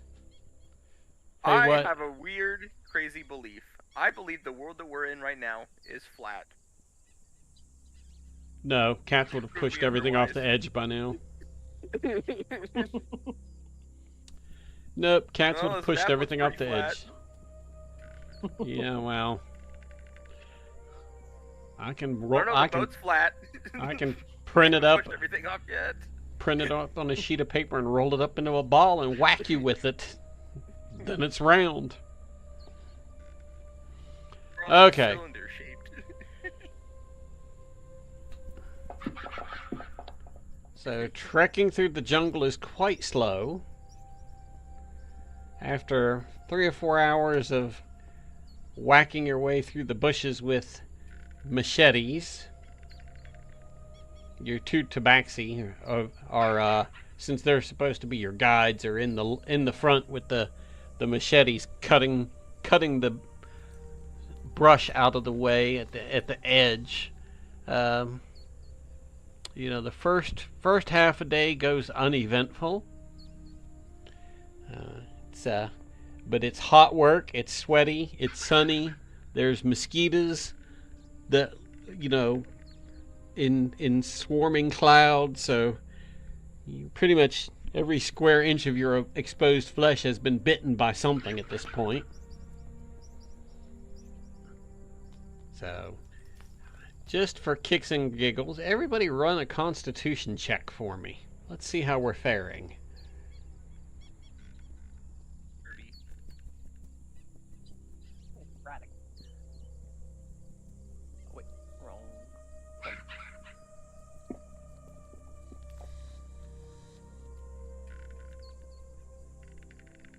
Getting there. We're getting there.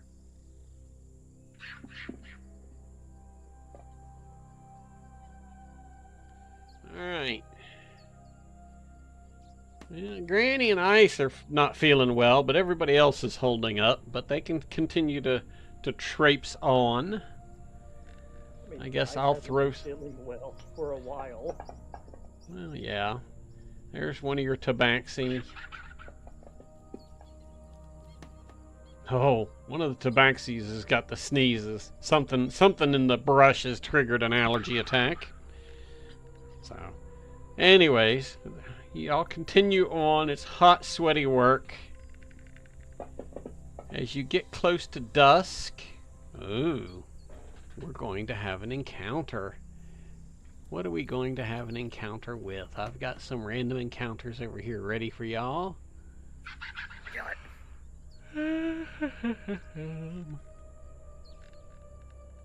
Oh, yay.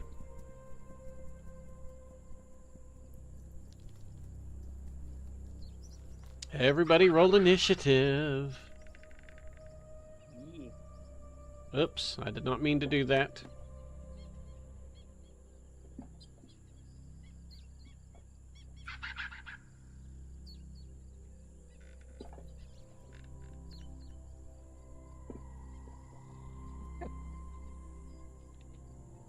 I see we are saving the best for last. Well, we are? Is that what we're saying? Yes. And that's what I'm sticking to it. Okay, The well. gods clearly have a plan for me. What, to be Velociraptor bait? I mean, the gods almost had a plan for me. We too. have I, experience.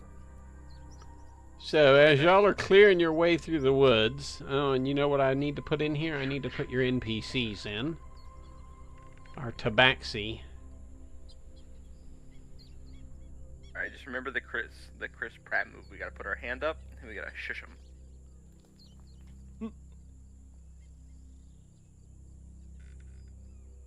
And she is not a hostile. Oh, who is our other NPC besides River? Was it Dawn something or other? it was wine something or another. Wait, I have notes for it here somewhere. Flask of wine. Flask of wine. There she is. Yep. I was like, I remember their wine something or another. Okay. I need to... Okay. Their initiatives put them at the bottom of the heap with you, Matthew. Excellent. Alright. Let me grab a map. The map. The map. The map. The map. The map.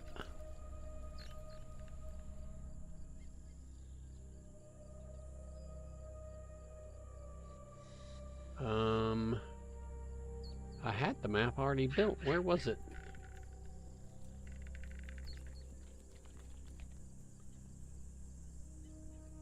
Here we go. let me drop some velociraptors on the map. Actually, I'm going to have y'all position. Here's your battle map.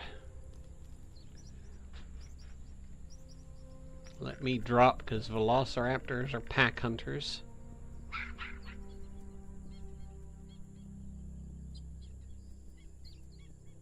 I think we should defend right here.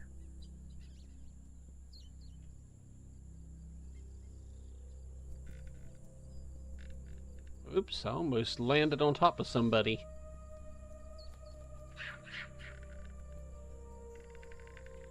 One, two, three, four.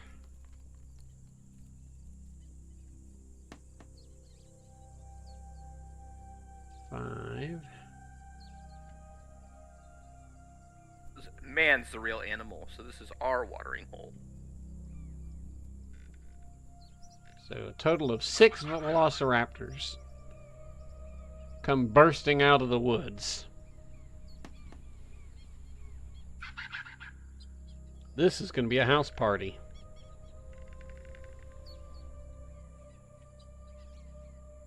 All right.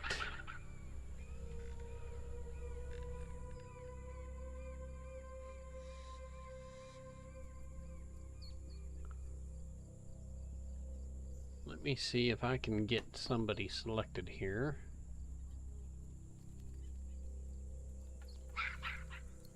Why can I not,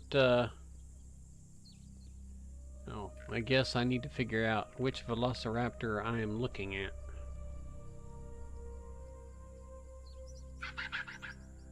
Okay, that's the one here in the upper right, upper left. All he's gonna do is move. So his turn's going to be spent coming up here, and then the second velociraptor in the lower left is going to do the same, and then Graham Merrill Flint Rum gets the first go at the attack. Oh my. Let's see if this target will work.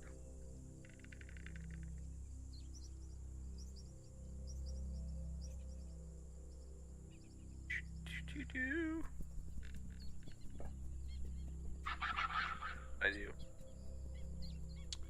Do you know which one you were targeting? I was targeting the little 115, the one right below the little river Right area, below the little pond? lake. Okay. Their AC is 13, so that's going to be a hit. So go ahead and roll damage. Pop. Alright, let me figure out which one that is.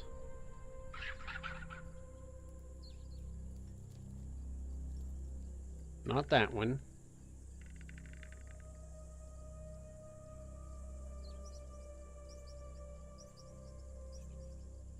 Oh, it wounded him. I hit him. Oh, it did register the damage? Okay, yeah, I see Yeah. it. That's what I was trying to verify. Thank you. Sometimes I need an extra set of eyes. Oh, that worked. That hit. Okay. Roll the damage. Pop. Lucky for y'all, velociraptors don't have a lot of hit points. They're fairly fragile. Alright, and then it will be Jude's turn.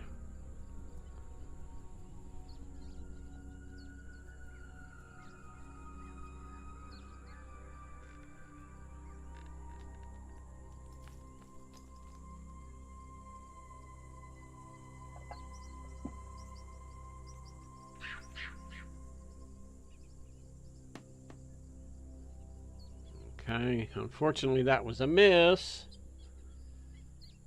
Alright, and then let me verify. That's this velociraptor here. He needs to move up. He's gonna come up here and get in your face. It's gonna consume his turn up, and then this one in the upper left is gonna move and attack. Who are we moving and attacking? That is Looks like Flint. Do do do do do do do. Or Felonious, sorry. Okay. Bite attack. Which misses both times he tries it. Okay. And then the next Velociraptor is in the upper right quadrant. He's going to move and attack. And he is going to target ice by the looks of it, because that's who's right there. Coming in with claws.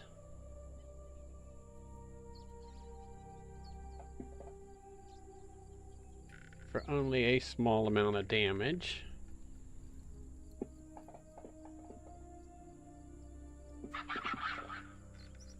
Both times.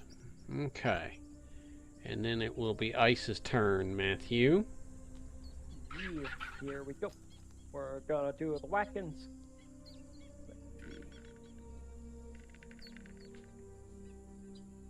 Would I be within melee range of that one that's like right there on top of ice? The one to the right and just slightly above? Yeah. Yes. Alrighty. Here comes the wax.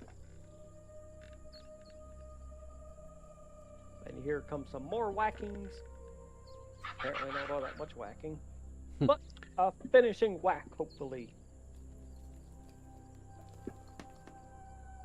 What's with the ones today? You know what? That got results. I can't complain. Yes, it did. That one blood stain on the carpet already. Does that conclude Ice's 2 attacks?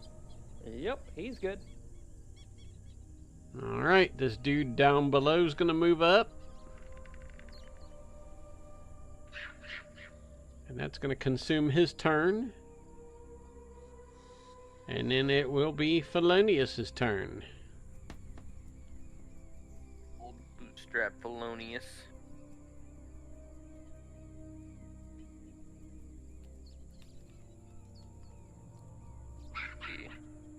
Target.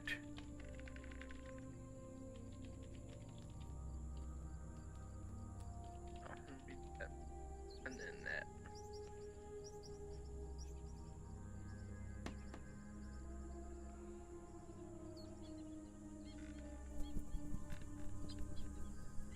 So whip out this long sword. I'm assuming it hits. Yeah, that's definitely a hit.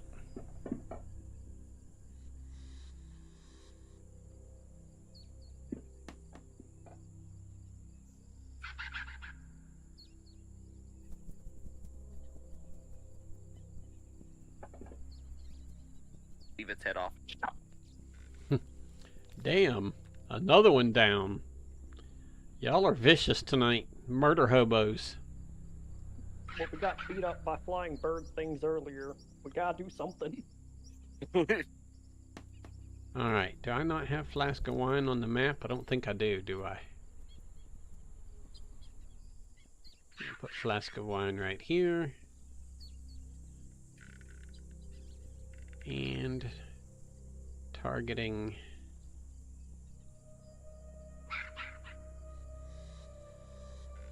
Let's make sure which one that is. Give me just a second. Not that one. Not that one. Not that one. There we go, that one. That's the one Flask of Wine wants to target.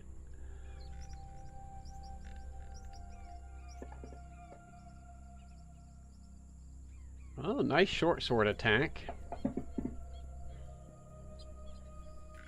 Heavily wounds that one. Flask of Wine does get a multi-attack, so... But the second attack with the short sword misses. Now I gotta put River of Mist on the map.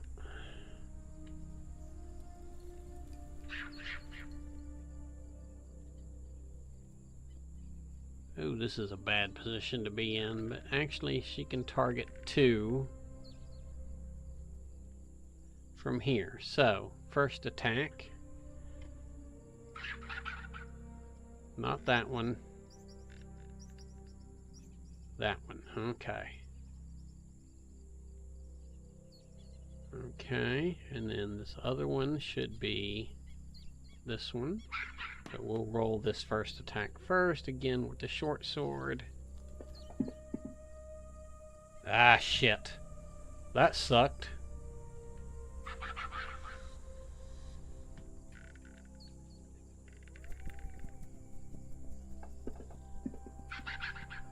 Better. Oh, and effective. We got another one down. Making short work of velociraptors left and right. Alright, Furby, it is your turn. Alright, here comes the good old sacred flame. Alright, here comes the hurts. Alright, that's all I got. You know what? My stupid ass forgot to put the stream back on. Okay. Now that they can see what we're doing. Okay, and that was it for you? Yep, that was it for me. Alright, Velociraptor number 1. Okay, is going to target flask of wine.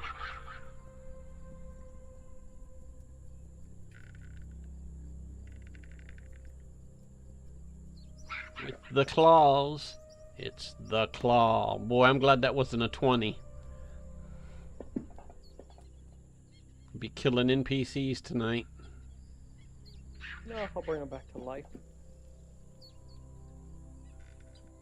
Alright, slightly wounded. And that concludes that Velociraptor's turn, and then it is Grand Merle's turn.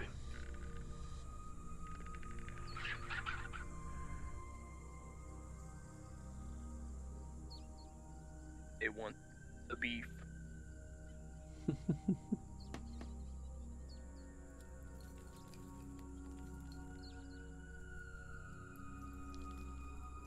Five foot within weapons range for melee.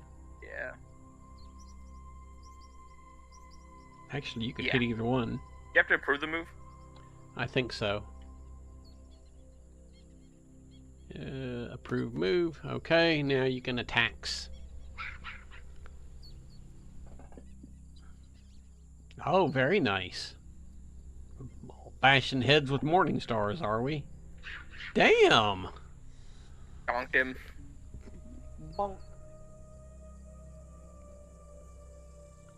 That leaves two Velociraptors left.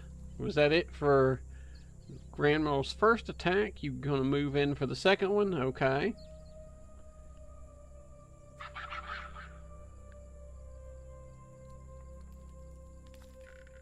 I have a thing. I Are you experimenting? skills.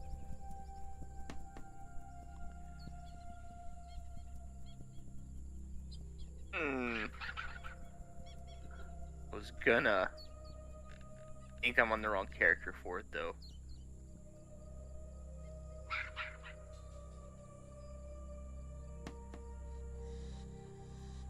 I'll just bonk him.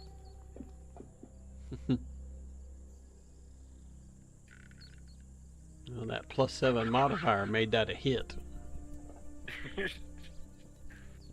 Alright. Another heavily injured. Okay. Give me a second here. Let's see what their morale's looking like for the two of them. Oh, okay.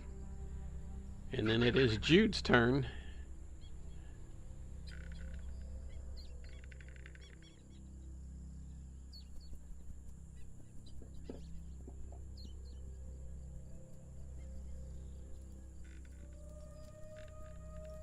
Having a bad day with Firebolt, aren't you?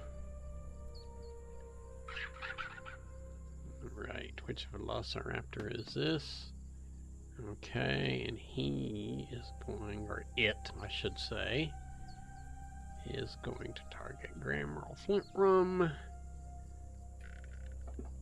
Swiping the slice. Do some claw damage. Oh shit, twice.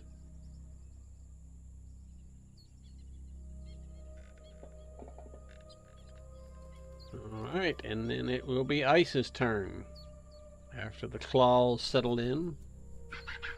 Alrighty. Let's see. Here we go. I'm gonna move and then do a whackins. Alright, do your moving whackins. There you moved. Here comes the bonk. That was a bonk.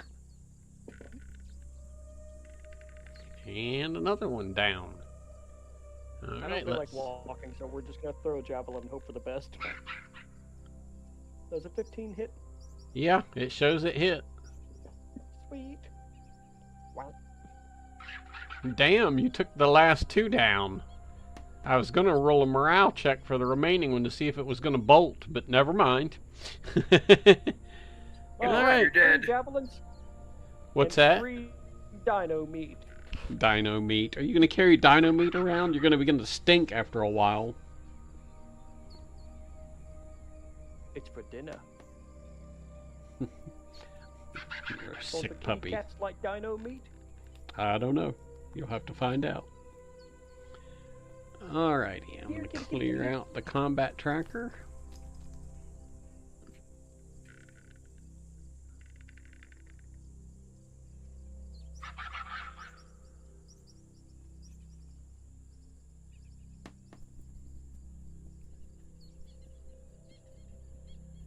Alright.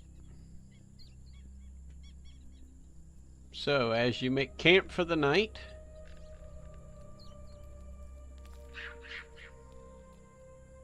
nice thing is you've got a pond right here. Make you a little camp.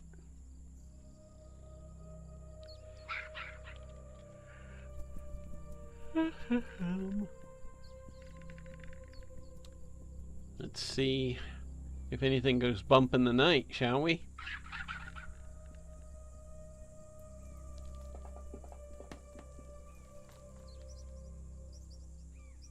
Nothing goes bump in the night.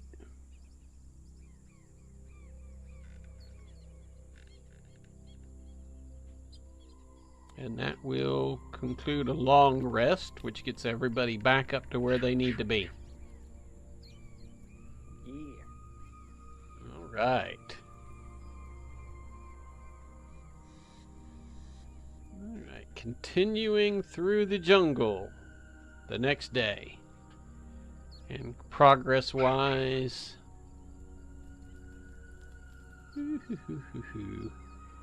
we are now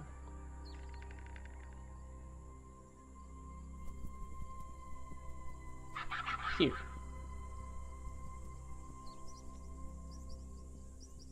It's going to take probably another 2 days on foot to reach the Star Goddess.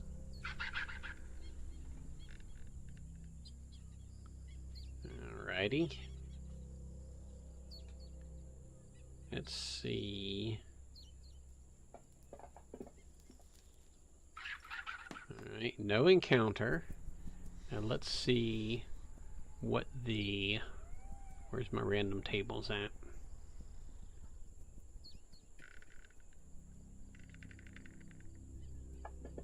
What's the weather look like?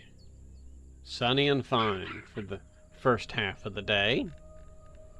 But you know, this is Chult. That can change. Okay, after your noon meal of dino patties, the afternoon, no encounter. I guess you're getting lucky. The weather is unfortunately getting hotter. Yeah. And as y'all bed down for the night...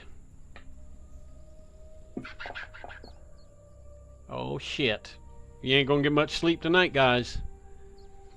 We got friends. Yeah, in low places. Alright.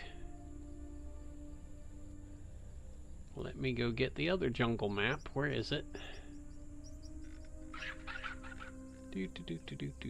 Where's my images at? I drank way too much water. I'll be right back. Okay. Well, while you're doing that, I will be placing critters on the map.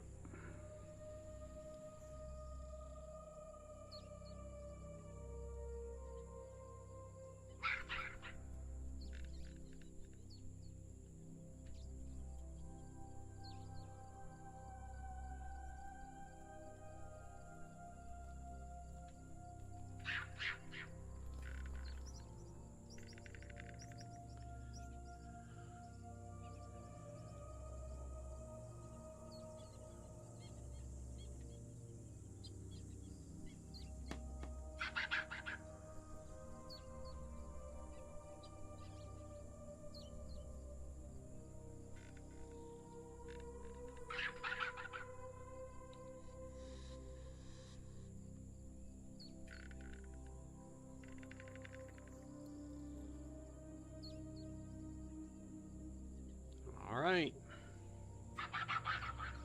So you get awoken in the night by the sound of the undead. Ooh, friends. Yes. River Mist rolled the highest initiative. Oh, jungle zombie fight. Okay, I was like, what is these things popping up when I'm trying to do stuff? Zombie. Zombie army. Alright, so now you got to pick y'all's placement and go another toe to toe.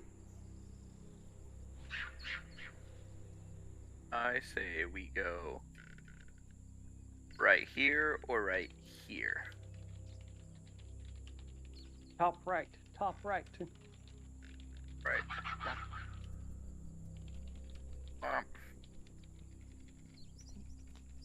On the line! Oh yeah. I guess we need to roll initiative, huh? Yes, roll initiative. My 0.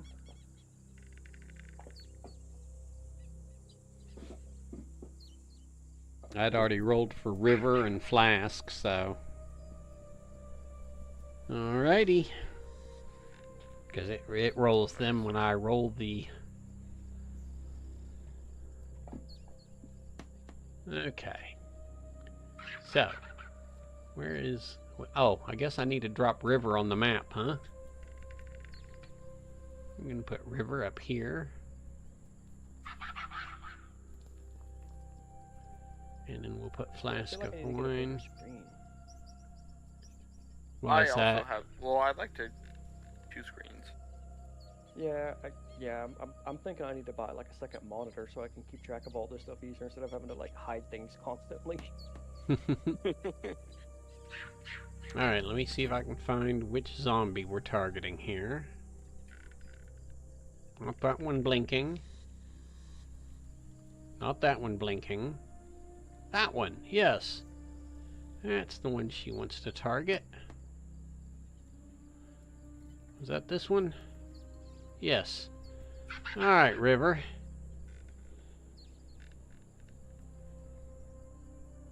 I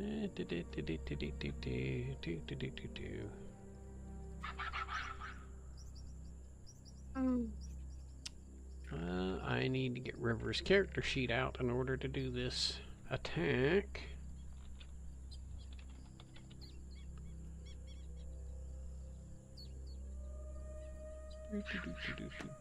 And then I'm also going to need Flask of Wine as well. Might as well go ahead and open that one up and stick it to the side, because we'll be needing both of these for this fight. Alright, River.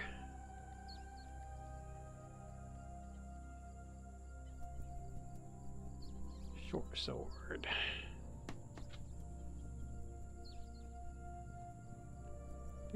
Do. Oh, what happened to the attack that she selected? The zombie. There it goes. Okay. Alright.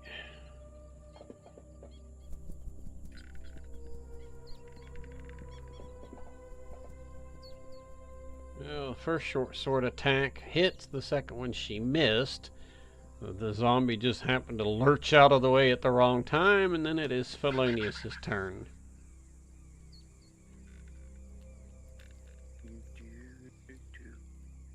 Ah! I accidentally closed the damn map on my end. Do. Where are the images? There we are.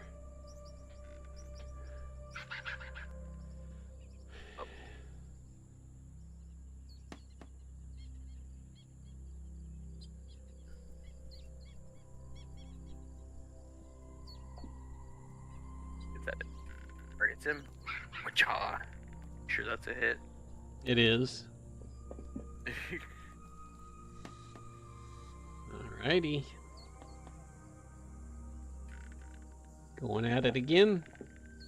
And I'll bop him again, yeah. Second sword swipe hits, but doesn't do nearly as much damage. Alright, and then let's see. I need to make this map a little bit bigger on my screen, because I'm having the same problem y'all are having. Let's see, which zombie is this? Oh, the one right next to Flint. Okay, or Felonious.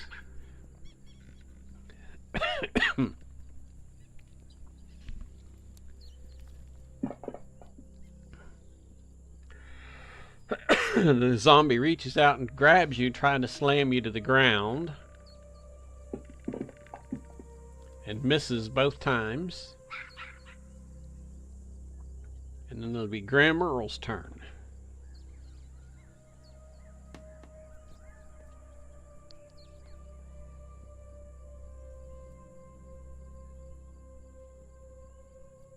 Move him up. Okay. Do we bop him? Oh, that's a hit. Slapping people with morning stars. I'm sure that feels wonderful. Ooh, heavily injured. Nice.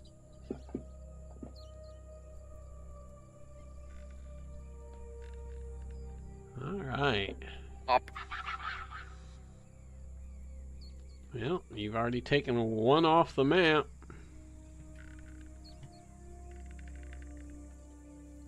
Just a smeary bloodstain. Alright, cleric. What you want to do? Alright, so for some reason my cleric doesn't have my 5th level spells available on his character sheet, but I would like to cast a fun little weapon just... Oh wait, is it a weapon technically? Where's the rules for this?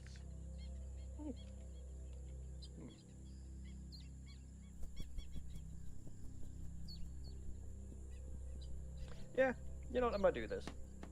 Alright, Ooh, I love how there are purple bloodstains on the ground from the dead zombies. So, I would like to cast Holy Weapon on... Michael, do you got your short bow equipped? Yeah. Okay, I would like to cast Holy Weapon on Michael's short bow. It's a bonus action for its casting time, so it's no matter of length for casting. It's concentration for 1 hour. It has an attack / save of 17 for a constitution. The spell is, the weapon emits a bright light for 30 feet, and then dim light for an additional 30 feet. But in addition, weapon attacks made with it deal an extra 2d8 radiant damage. Oh, nice. And since these are zombies that are weak to radiant damage, Michael's shortbow is now going to do its regular damage plus 4d8. Yeah. So you're casting this as your bonus action. What are you going to use as your main action? You know what? I'm not I'm not really gonna bother using my crossbow because that thing hasn't worked since since ever actually. So I'm just gonna See. cast it as my main action. So you're going to use this as your main action instead of a bonus casting? I mean, you've already told me I can't use cantrips or spells and then use other spells as bonus actions. Otherwise, I'd use Sacred Flame Correct. to roast something and then, zap out that spell. So I'm just gonna do it as my main action. Because Okay. otherwise, I'd be casting this plus other things all the time, just breaking the action economy. Yep. Alright, So- so you're casting that. That's going to enchant Michael's weapons. Does that give him a bonus to attack, like advantage or a +2 or anything? It does say that if the weapon isn't a magic weapon, it does act like a magic weapon afterwards. But So I'm assuming probably like a +1 bonus, then it will have to modify for his when it comes around to Well, his no, turn. no, it doesn't anything for that. But now that I'm looking at it, it looks like if I choose to dismiss the spell and end it, then it basically sends out a burst of radiance, kind of like a little holy hand grenade of sorts. So Mm-hmm. that's what the attack and saving concentration, the savings throw is related. So the Okay. zombies don't have to make a Constitution saving throw. So long as Michael hits them with it, they're gonna take the radiant damage. Yeah. Alrighty. So- Is that going to conclude your spell casting in your turn? Yep. So Michael, start shooting them with your magic exploding bow now. I'm sure they're gonna love it. Yeah, we got to get to his turn next. Oh, he's gonna love it.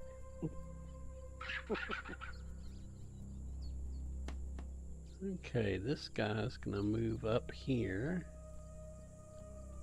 Jesus, these things can sprint. And then he's going to attack.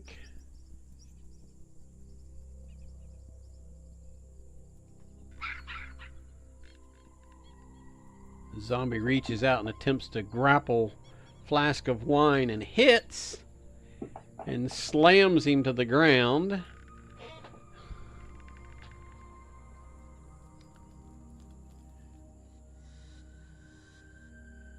And then this one's going to move up.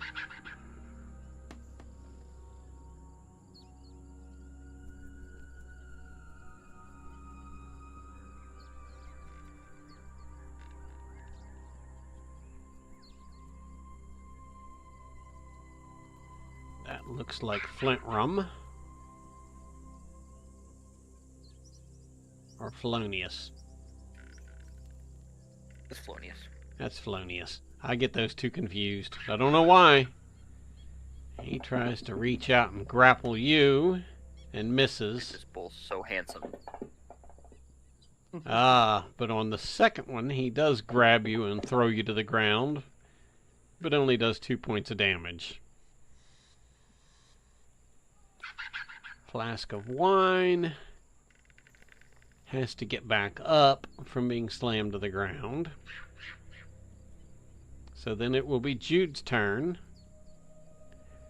So, Jude, hit the +2 button to the left of the dice when you roll for the spell that Matthew hit you with, but before rolling your attack.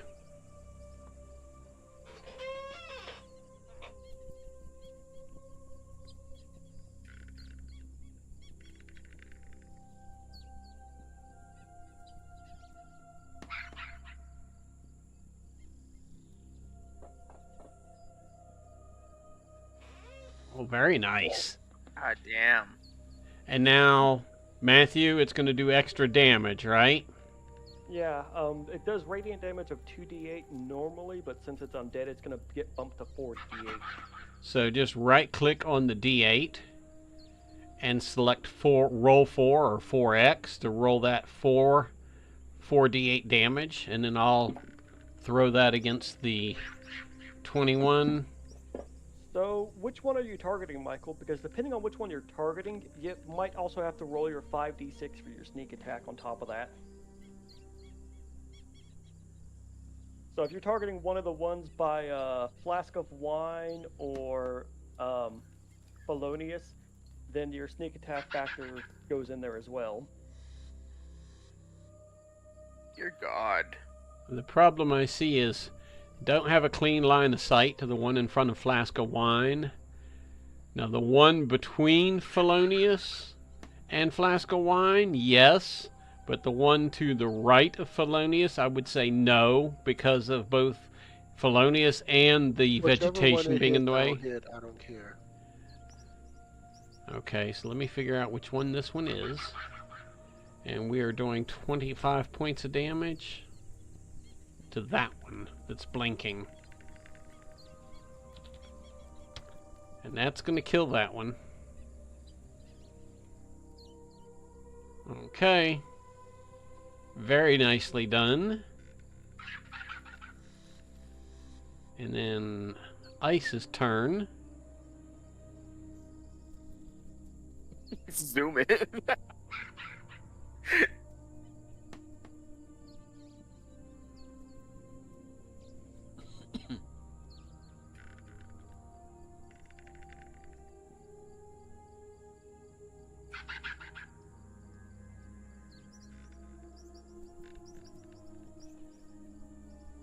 That's weird. Why is it whenever I go to roll the dice to attack on it, it's not rolling for it? Okay, well the weird Try it now. Alright. Nope. Roll it like that maybe? There, that rolled it. Okay. And that hit. Alright. That's weird, it didn't take the damage off of it. Or apply the damage to it. So 12 plus 9. Yep. 21.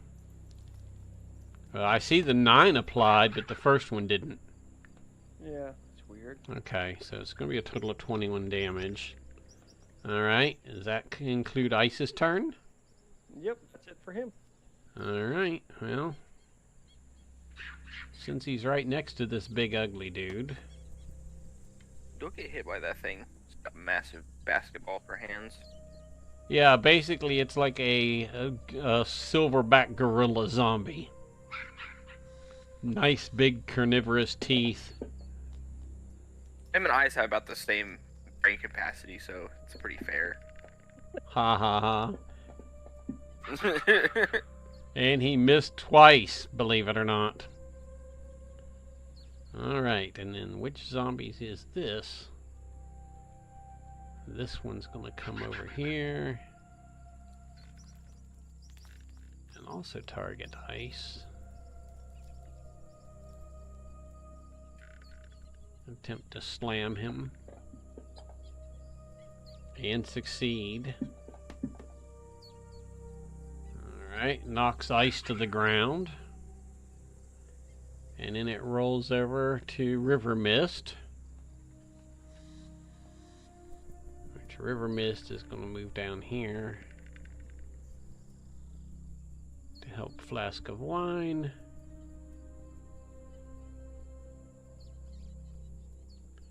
Let's see, which zombie is this? No, not that one. That one, okay.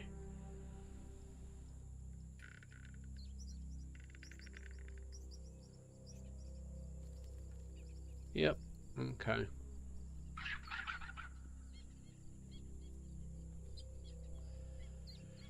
And we're going with the short sword.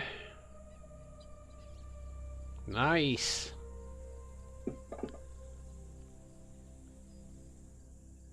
First attack with the sword flourished. And the second attack misses. Damn it. Alright, Felonious.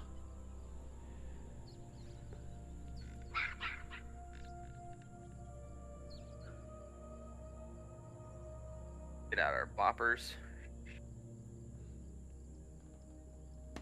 Bling. Did I hit it? Doesn't say hit or miss. It says hit, yeah. That +8 you have on the attack with that thing. And 6 points of damage to the zombie. And then another hit. And another zombie goes splat in the battlefield. Oh, he's dead. Uh-huh. You next actoring or am I next actoring? Oh, I already next acted. Oh, I'm so far away. Chugga-lugga-lugga-lugga. Let me see how the distance is. How many feet can you move in a turn? We've been moving that beyond the limit, but go ahead and just tell me where you want to go or move him. I want to go right here, but that's like 30 feet. You want to go like right here? Yeah. Okay. I'm trying to stick to the rules a little bit. Alright, well, from there you can attack. Pop him. If I move so far, I'll next turn it for me. Alrighty. So here comes the good old Sacred Flame. Oh, I'll use it on that big boy there. Why is it never... Okay. Where are they? There it is. Well now. Hope it hurt. So 11, so that should be 22 then, since it's... Oh wait, or did you want me to just roll an extra 2d8 out there? So it'd be another 11 points of damage beyond that. What's going to be 43? Okay, I just modified it directly. Okay. Alright, that's it for me. Alright. Let's see which zombie is attacking and who it's attacking.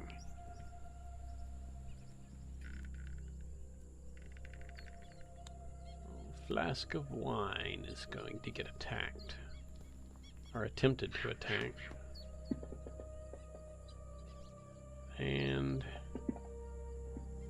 this thing misses both times. Flask of wine turns and yowls something in their cat language. You can tell that was okay, you fixing to get it kind of thing.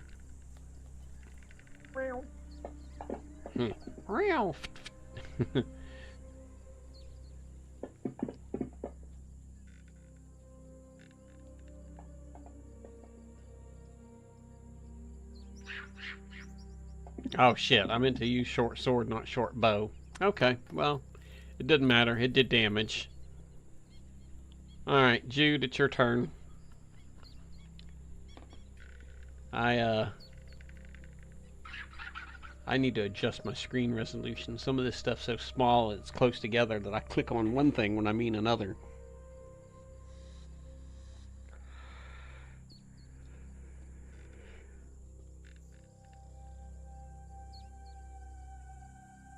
What do we got? Just a handful of zombies left on the battlefield?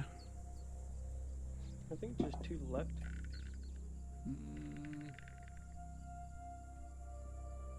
I see 3. Oh yeah. Wait, 4 technically. There's one in that bottom left-hand corner down there. But there's only 3 in the combat tracker. Yeah, I gotta figure out what he... and that's what's weird is I don't see... Oh yeah, I do. There, I fixed that. That was a token bug. Alright, very nicely done. And Matthew, that spell is still in effect, is it not? Yep, it's a concentration spell. It's good for 1 hour. And so he rolls, what, 4d8 in addition? Yep. Give the explodey bits. Okay. Oh, hang on, I need to add that 19 onto that zombie. That was that this one you were targeting that's blinking? Yes. I thought so. Okay. So that's going to effectively take it off the map. He's full hit points. Purple smudge. Okay. Alright, and then it is Ice's turn. Alright, so he got knocked out last time, so I gotta get up. That uses 1 action turn, right? Mm-hmm. Alright. gonna get up and do a whack, and then that should be it for him. Does that even whack? Mm-hmm. Does Oh, that even actually- whack? I mean, it's an 11 and 6. All right, that's the best I can do against the one regular zombie. Yeah. Not the big one, but the little one. Yep, you could best only you use can one attack because you had to use one action to get him up, so... Yep, that's the best Alright, you can do. it's the big gorilla glute's turn, right? Hey, that zombie that's heavily wounded, did that damage get factored to it, or? Hang on, I'm looking for something. Why is it... The one that Jude did? Yeah, it killed it. Oh no, not that one. The regular zombie that's over there by Flint and Ice, not the big one. Just the regular one. The This that's one heavy. right here? Yeah, almost in the middle. Yeah. That's the silverback. Oh no, not the silverback. The one that's when you look at Ice's character, there's one zombie to the left of him. Yeah, okay, the one to the left, not the one below. Gotcha. Yeah. Yeah, that's the one I was trying to target, but it wouldn't let me target for some reason. Sorry, I should have clarified. I Yeah. wasn't sure if the damage was applied or not. Now let me look through the chat here and try to figure this out. Because Ice, it looks like, attacked the Giralon, the silverback zombie. That would be the one below him, not the one to the left of him. So you targeted the one below him, is what I'm seeing in chat. Oh well, I'll take it then. Damage is damage.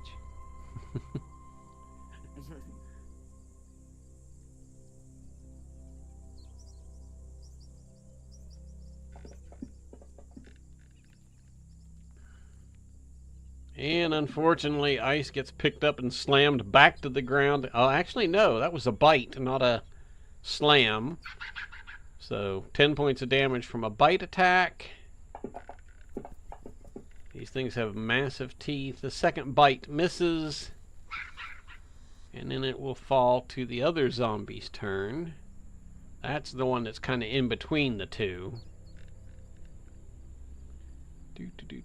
He's he going after first is the big question.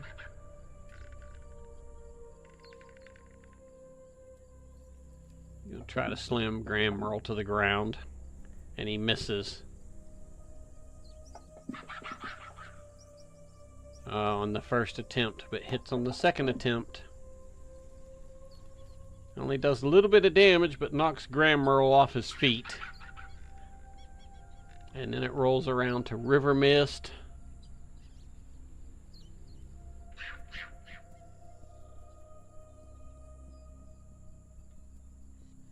Who is going to target this big ape zombie thing? Comes in sword swinging.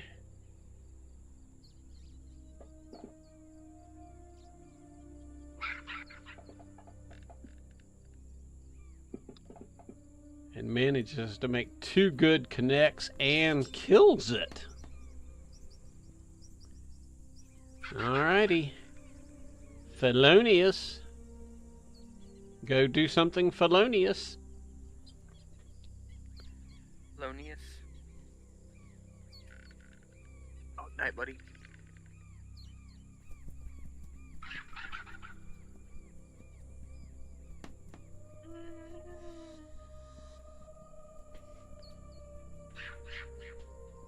Now that's weird. Around here. I show 1 zombie in the tracker, but I still show 2 on the map. Is the gorilla dead or alive? It's dead. That's the reason I'm trying to figure out why it was still there. It should have turned into a purple smudge, but it didn't.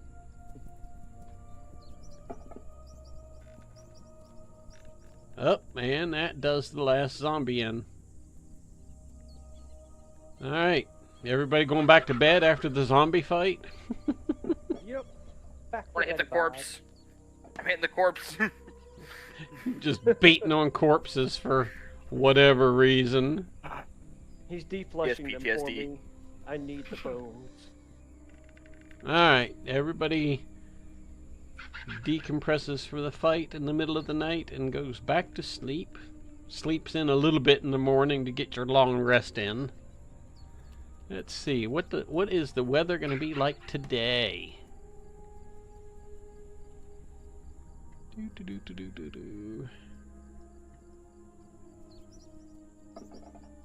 Why did it roll twice?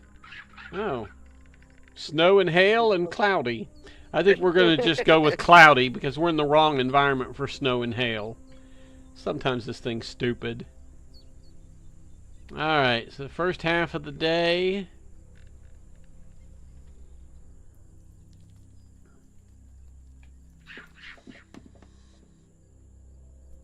is uneventful.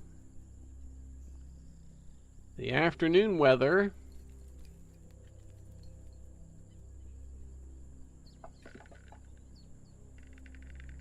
is still cloudy. Okay.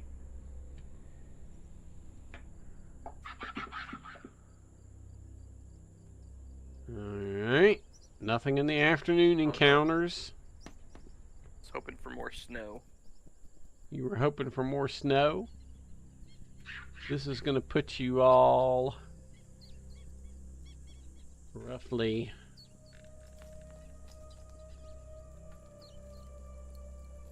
here. So one more day's journey to the Star Goddess.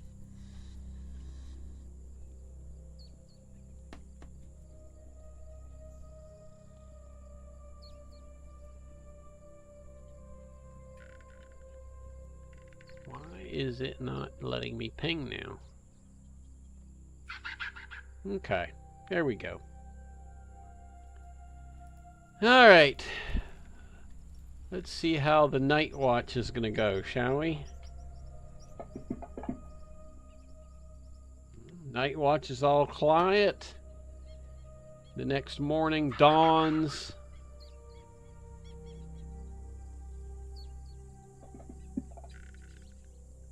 Oh, rainy. This is going to slow you down. Alright. So trekking through the rain and the mud.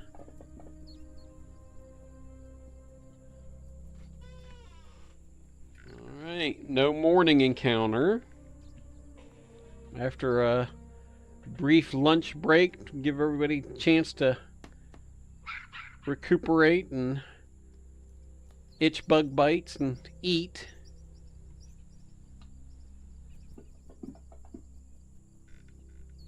And the afternoon is uneventful.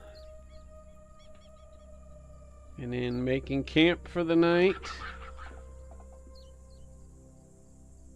Oh, you got a nice break. All right, so the next morning, after a short trek, you come to the scene of the crash. Let's see. And if I can get this thing to resize properly.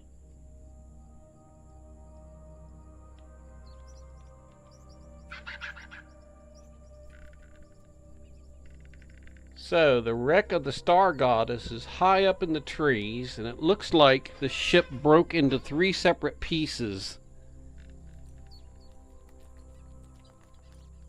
when it hit.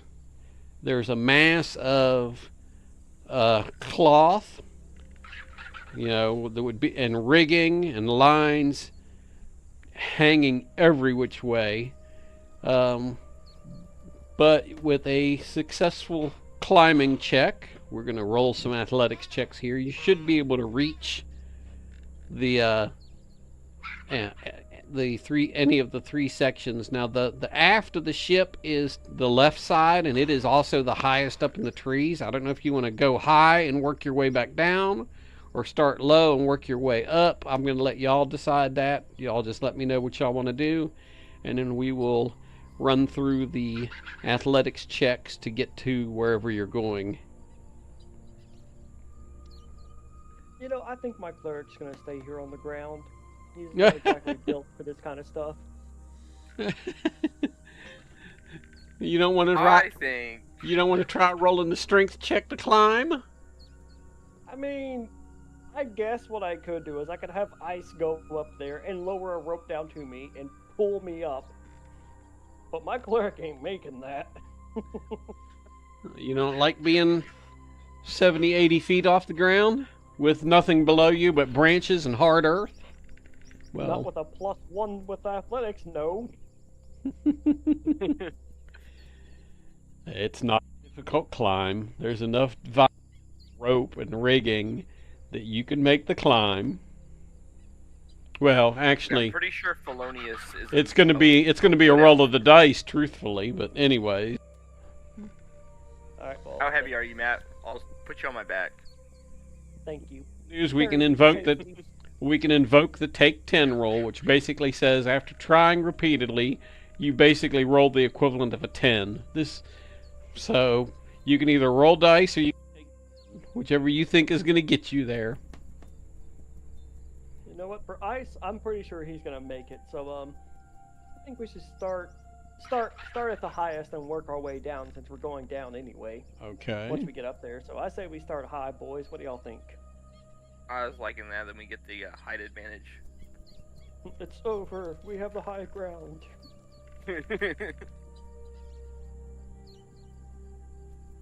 Michael, what do you think? Start with the high ground.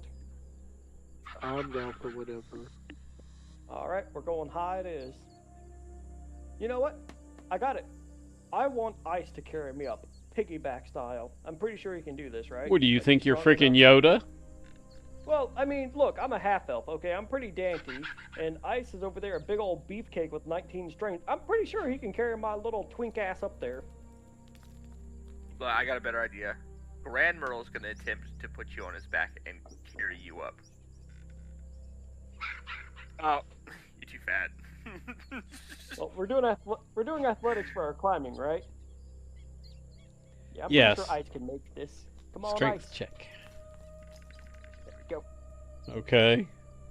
So, I guess Graham Earl's made it up to the ship. Ice makes it up with this dainty little wood elf on his back. Who else is... Well, half elf. So that means Jude needs to roll yet, and Flint needs to roll yet. What do you need, Carmen?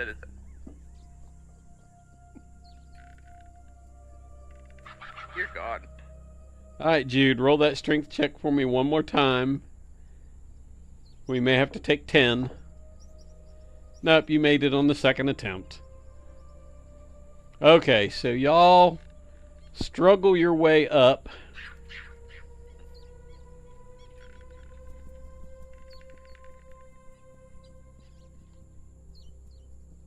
I'm going to reshare that section of map with y'all. Alright, so when you reach the aft of the ship, I mean, it was basically more of a flying platform than it was a ship. There's broken timbers and broken branches and tree debris, sparring, broken sailcloth. Although this looks more like it might have been like a balloon than an actual sail type setup. On the back of the ship here, let's see. Let me get over here to the encounters.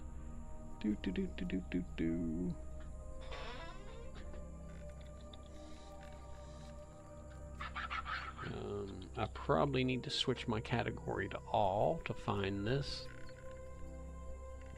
Alright. There are two guys laying on the deck that look like they've been in the sun for a few days. They're fairly blistered and dehydrated, but when you come climbing up onto the deck, you see movement.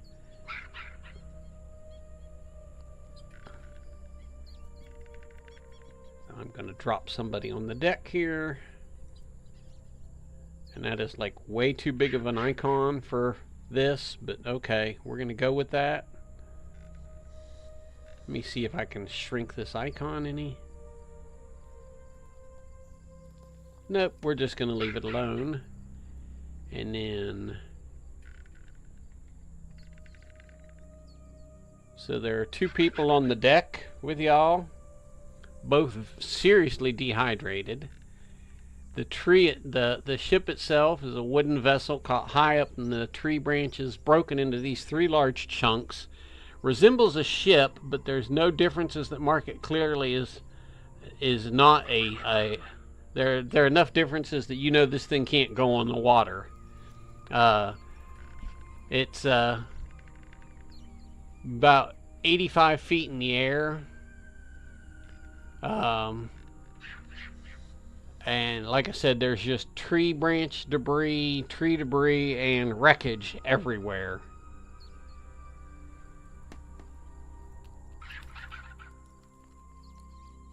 Well, all right. Throw them Well, off. boys. Yeah, I was about to suggest the same thing. To the cliffs. What are you doing? Thinking about throwing them overboard. Wow. What? You put us up high in a tree, and there's people there who clearly can't fight back? The temptation is there. But yeah, no, I suppose. Are they just, dehydrated and malnourished, or are they, like, you know, hurt, wounded, bleeding, any broken bones or anything like that going on with them? They look banged up, but I mean their main issue is going to be malnourishment and dehydration. They've been here for, you know, a good amount of time. Let's see. I can tell you exactly here in a minute. Let me get this die to roll right. Tell them you can't park here. So they've been stuck in the trees for almost 3 weeks, and they've been surviving by just catching rainwater. Yeah, what a bunch of plebs. Alright, I suppose we should save them. Alright, is there any containers nearby that would hold any water? I mean, they've got a couple of small buckets that they've been using to catch rainwater with. They use some of the rigging and the balloon material to kind of create a large catch surface and funnel it into the buckets. But I mean, relying on the rain for your water is hit or miss at best, even in these jungles. Okay, well then, I'm going to go ahead and cast Create Food and Water. That makes 45 pounds of food and 30 gallons of water.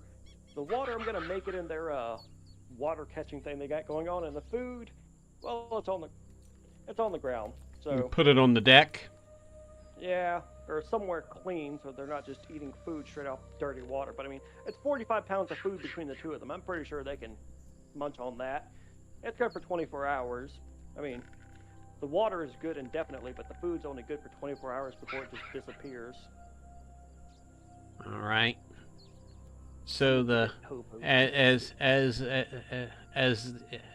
their eyes bug as you complete this spell, and this food appears on deck, and their buckets begin filling with fresh water, and they both drink noisily from the water, and one of them, the one towards the back of the ship, she finally gets her voice back, and she's really hoarse, because they've been here for quite a while with very little water and food, and she thanks you. She says that they were here on a mapping expedition when they were attacked by these flying dinosaur creatures that slashed up their balloons and sent them crashing here into the trees. Cool. So, y'all still got those maps? She apologizes, but in the crash, most everything, as the ship was falling from the sky, things were scattered across a large section of jungle, and what isn't below the ship. She has anything of value is scattered across miles of jungle, and what isn't scattered across miles is just below the ship. And you notice as you climbed up, there was just scattered debris everywhere, more than anything. You'd have to go rummaging through it. She says there may be survivors on the other sections of the ship. Were they only traveling for mapping, or were they carrying anything of interest in their cargo? They were here mainly for mapping. Would they be able to roughly recreate the maps of what they had mapped out? Like, we don't need them to be super accurate, just like ballpark figures here. The other gentleman, the more seriously injured of the two, was their navigator. He says he can probably rough out some of the map from memory as to what they had discovered. Okay. How many people was in y'all's expedition, and how many do you know of are alive? We could hear weak voices coming from the other sections, but we haven't heard anybody in a few days. The total crew complement was 20 on the expedition. Okay.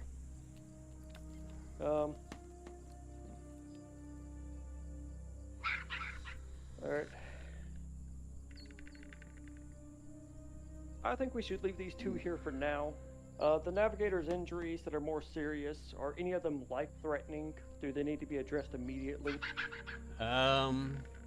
If your intent is to get them down from here, he's going to have to be healed to get down from here. There's no way he can make the climb in his current condition. Honestly, I don't think either one of them can make the climb for a few days. They're going to need a few days rest before they're from exhaustion before they're going to be able to make the climb. Yeah, no, I wasn't going to try to move them from here immediately. I was just trying to figure out if he's bad enough injured, if he needs to be treated immediately, or if we can start looking for possible survivors. You can, if nothing else, you can always leave the tabaxi here, and the four of you move through the other sections. Yeah, let's leave the tabaxi here to keep to kind of guard them and protect them and alert us if anything happens while we go to the other sections to start looking. What do y'all think? Yeah, we can do that. Sounds like a plan. Alrighty. So let's try to shimmy our way over to the middle section here real quick.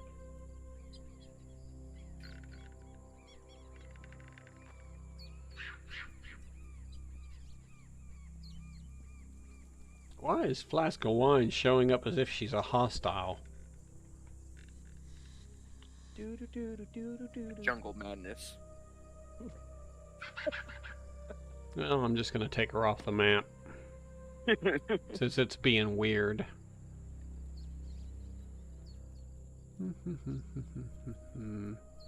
Module. Before it changes. Okay, ain't gonna worry about that right now. Shimmy, shimmy, shimmy, shimmy, shimmy, shimmy, shimmy, shimmy, shimmy, shimmy, shimmy, shimmy, shimmy, shimmy, shimmy. All right, that's the route I want to take. Okay. What's we? You just had to be funny about that, didn't you, Alec?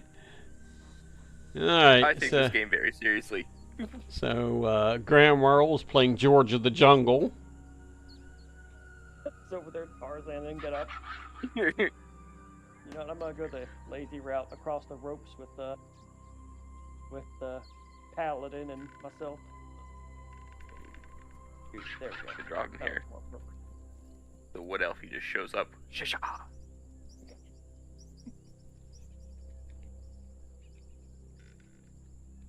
Why is it moving tokens? I'm trying to move the map, not tokens. I love when things are stupid. There we go. I'm going to zoom out. So the middle section of the ship Jude, are you staying at the aft section for now?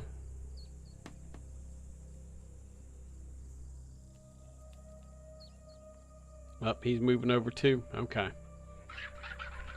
The middle section of the ship, there's just 3 dead bodies on deck here, and it's pretty much the same condition as the rest of the vessel, just wreckage, debris, tackle lines, rigging. It's a mess.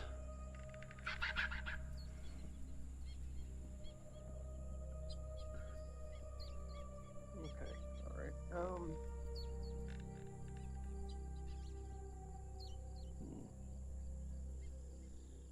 Is there anything I want to of go through their interest in- grubby little pockets. You want to go through their grubby little pockets? Bro, their Yeah, while friends Matt are over looks there at around. the back. I'm pretty sure they can see you rummage through their dead buddies' pockets. Wait till they're on the ground before you start grave robbing. No, I'm gonna grub through them. Jeez. Gonna roll a I'm little gonna- rubbers. Here, I thought it was. You know what? I'm not the cleric. You know what? I have a solution for this. Don't worry. I have a fix for this, buddy. I'm gonna cast Hold Person on you. To keep you from robbing the dead in front of their buddies. So, let's see. Hold Person. What do you got to beat for that, buddy? Don't worry. I'll give you the good old Cleric Rupelin special. Let's see. Hold Person. Boys.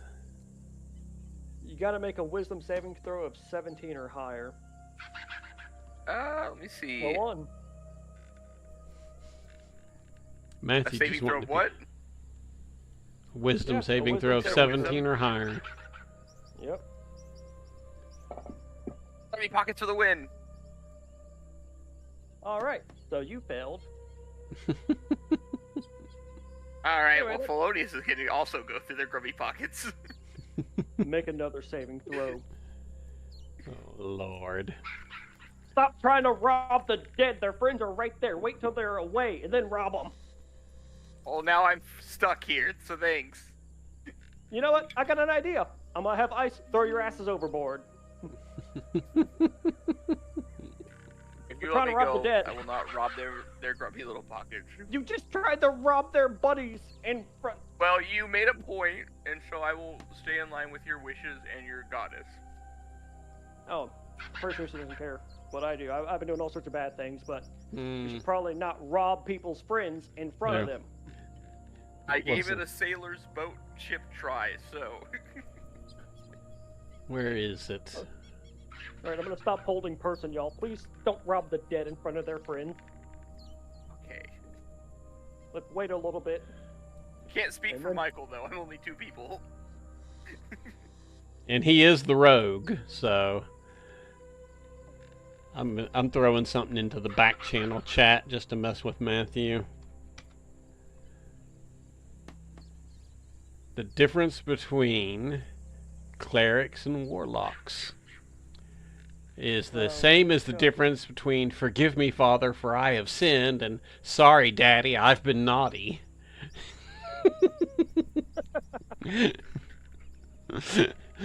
It's the difference. Oh, to the back channel. Oh, there it is. Yeah, the difference between clerics and warlocks. I just feel like it's wrong that we just save these people and then immediately start rifling through their dead buddies' pockets. Who's we? You did leave it here. Well, 2 Uh. out of 5 people tried to rob them. So, the next section of ship is maybe another 15 feet down. It's just going to be a case of going to the main trunk and kind of edging your way over to that branch and then climbing down that branch onto that section of ship. This section you're on is none too stable. Okay. So, is that going to be athletics to make it down there safely without... No, you can make it down without having to make an athletics check. Had to make the athletics check to get up here. I do an then, athletics check to jump.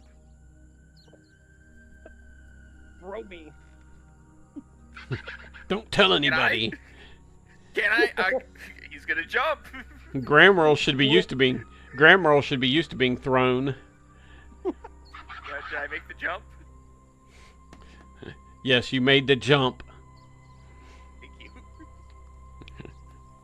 It would have been a long way down had you missed.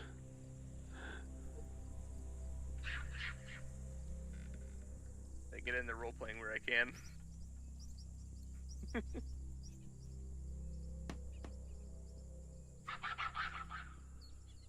Okay, this section is a little more stable. Okay. Any survivors over here? Or no bueno. There is a crewman. Hang on, let me see. Where's the stupid open window I had for this? I had so many things open. Let's close some windows.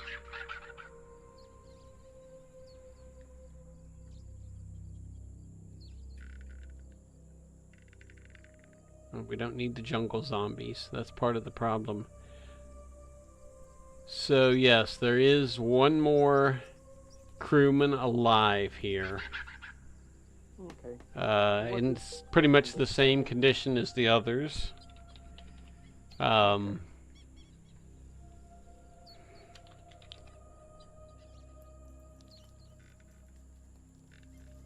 And then this section is, there's an actual cabin on this section of the ship.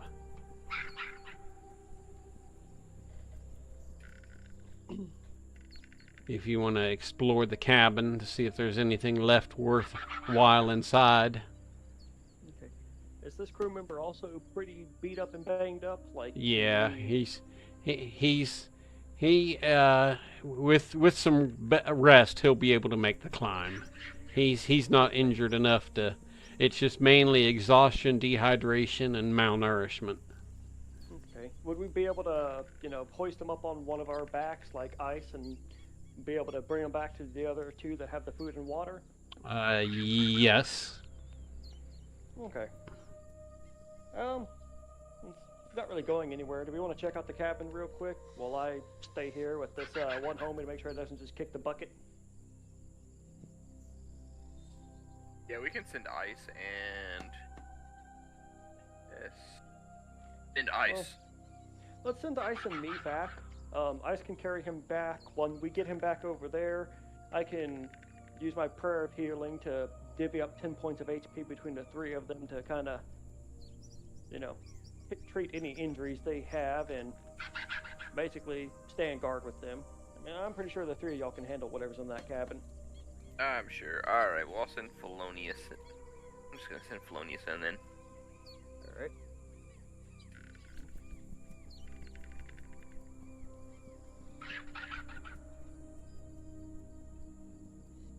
Oops, wrong one. Right one. The ice, we bring guy. Okay, let me drop him on the map as soon as I figure out what window he's in that I just closed. Here we go. Crew. Okay. We're going to sit him up here on the back deck with the captain of the vessel. Okay. So the three crew members are all on the back section of the gondola. And then I guess y'all are poking around the cabin. Yeah, we'll go in there. Okay, so the cabin is a jumbled mess because of the wreck. But between all the things tossed around, you've got blankets, bedrolls, candles, torches, tinderbox, some empty water skins, some empty ration packs, poles. So it looks like there's a tarnished tarnished holy symbol in here, so maybe the priest was in these quarters. But it's just a mixed mash of things. I guess I'll do a perception check just to look around for anything I may have missed. Anything of interest? No, pretty much as described. Just a mix mash of various items that were probably stored in here at one point before the crash, the wreckage. Alright. Well, I will take the blankets and I will head back and give them to the crew because I'm a good person. And that's about it. I guess the only interesting thing in there. Yeah, I don't know. You might want to take the candles and the torches and the water skins. At least that way they can have something to store water in. Bring me the torches. Matthew and the effing Just because of torches. that, you get no torches. No, I only bring black blankets. They can have their crap food. I could have thrown you off the ship for trying to rob those bodies. You'll bring me them torches if you know what's good for you. Jesus. Wait, is Matt still over there? Yeah. Not even my goddess will I forgive made me it. what I'll do to you if you don't bring me back them torches. I throw the torches kind of off. I kick them off the edge of the ship. Oh. Let's see if you You do can it. go get them when you get down there. What a I'm gonna dick. remember this. I'm gonna remember this. I'm gonna make a note of it in my D&D notes real quick. Alex threw Okay. away good torches. Oh, And they're gonna Lord ask me have for something. I'm mercy. gonna be like, you remember that one time at 10:12 p.m. on 4/27, you threw away perfectly good torches. So, alright, so is this a good stopping point here for the evening? We're 3 hours in. 3 hours plus in. Or do y'all want to keep going? I'm good. You're good, meaning keep going? You're good, or is it we need to wrap up for another session? I feel like this is a good stopping point. Yeah, I think so. I Camping figured spot I'd up give on y'all the the option. Yeah, 'cause I mean the normal zombies ain't gonna reach you up here. Now them damn silverbacks could make it up here if they figure out you're up here. Oh, we got a fix for that.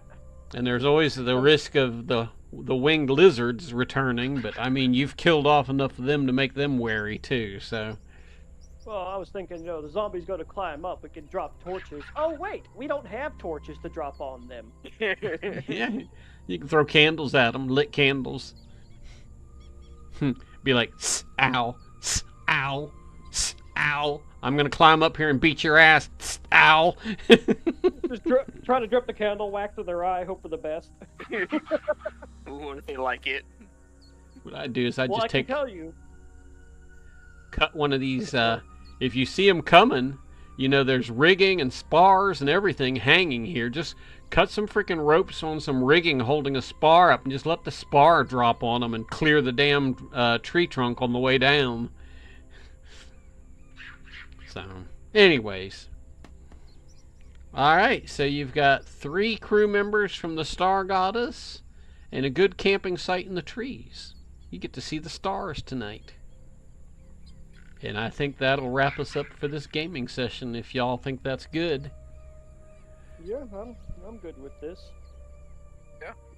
We actually helped people for once. We're good people. This totally cancels out all the horrific things we have done. No, I don't think I'd go that far. Oh, what Well, about since what it we're hasn't gonna canceled do? it out, off the ship they go. You starting with Oh, Alec? You starting with No. throwing Alec? Oh yeah, he can go down there and get my torches, and he's got a pretty good climbing skill, so he can make it up here just fine. Bold person, I'm gonna yeet him overboard. Get my torches back.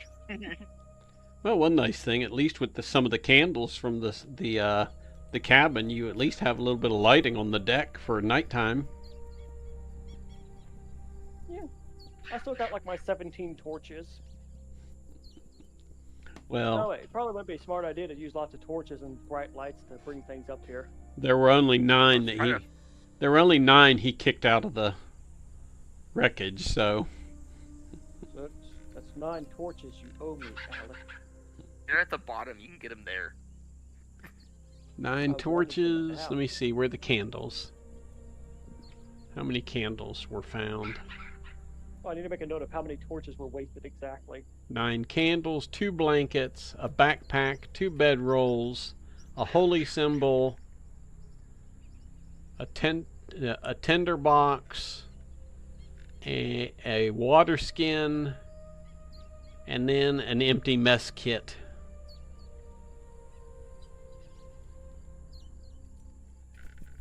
I'm trying to find it. I had a grapple thing that I used to have whenever we were playing on paper. I was gonna grapple Matt whenever he was hold personing. Cannot find it. Ability? It's under there. It's a Oh, it's a tactics, feat. extra. Okay. Well, guys, we will wrap this up. When are we playing again? Let's see. 2 weeks would be the 11th. 1 week would be the 4th. Depends if you want to try 1 week or if you want to keep kicking them out at 2 weeks. Next week is when I plan on having, either Saturday or Sunday is when I planned on celebrating my birthday since I gotta go to work. Yep. We were thinking that we week. wanted to do something for your birthday. We were probably going to invite you over for dinner and make a cake. I don't even know what I was gonna do for my birthday. I think I was gonna get a couple of drinks and drink. Adult what? beverages. We could wait if we do D&D. When I've had a couple of adult beverages, that might be absolutely hilarious. Do we need a face-to-face game? Is that what you're saying?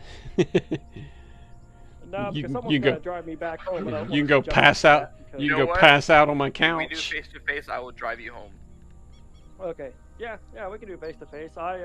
We just can't take my car because I was gonna tell you all this, but I was heading back home today. I only got like 10 minutes away from here, from my cabin, and I noticed a scorpion on my passenger seat. Now, mind you, it wasn't even a month ago. A scorpion fell on my pillow in the middle of the night and woke me up. So Uh-huh. I saw this one in my car, and I was going like 75, 80, and I'm like, well, it took me a couple of minutes to pull off somewhere safely. Well, when I did that, I lost sight of it, and I was like 10 minutes driving from home. So I was like driving home, Frantic trying to where look this for this damn thing scorpion. is. Yeah, absolutely afraid because I'm like, oh god, this is a big one. This is like a 3-4 inch long scorpion. I'm like, that thing, if it stings me, I can't tone out that kind of pain. Like that thing's gonna hurt. Jesus. So yeah, I ended up bug bombing my car, and I found a second smaller scorpion, and I'm like, I don't know where the bigger one is, but I got a Jesus smaller one, Christ. so I'm hoping I got the bigger one too. Bug bombs won't kill scorpions.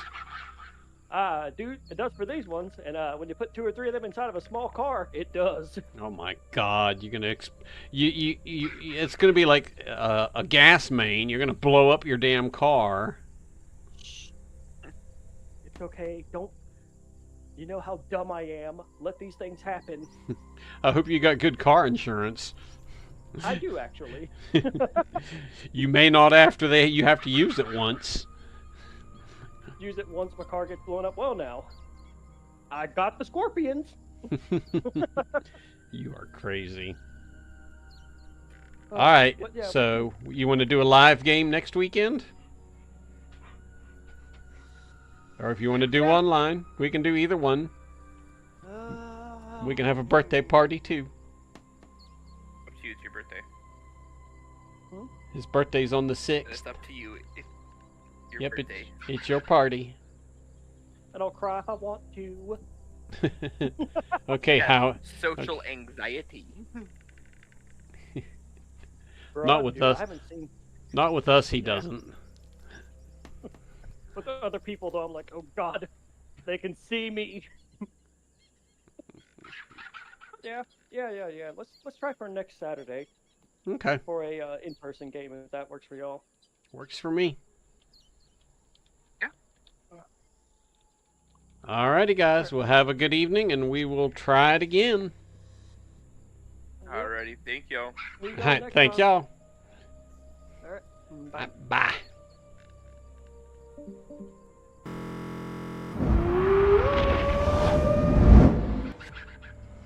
Mic off.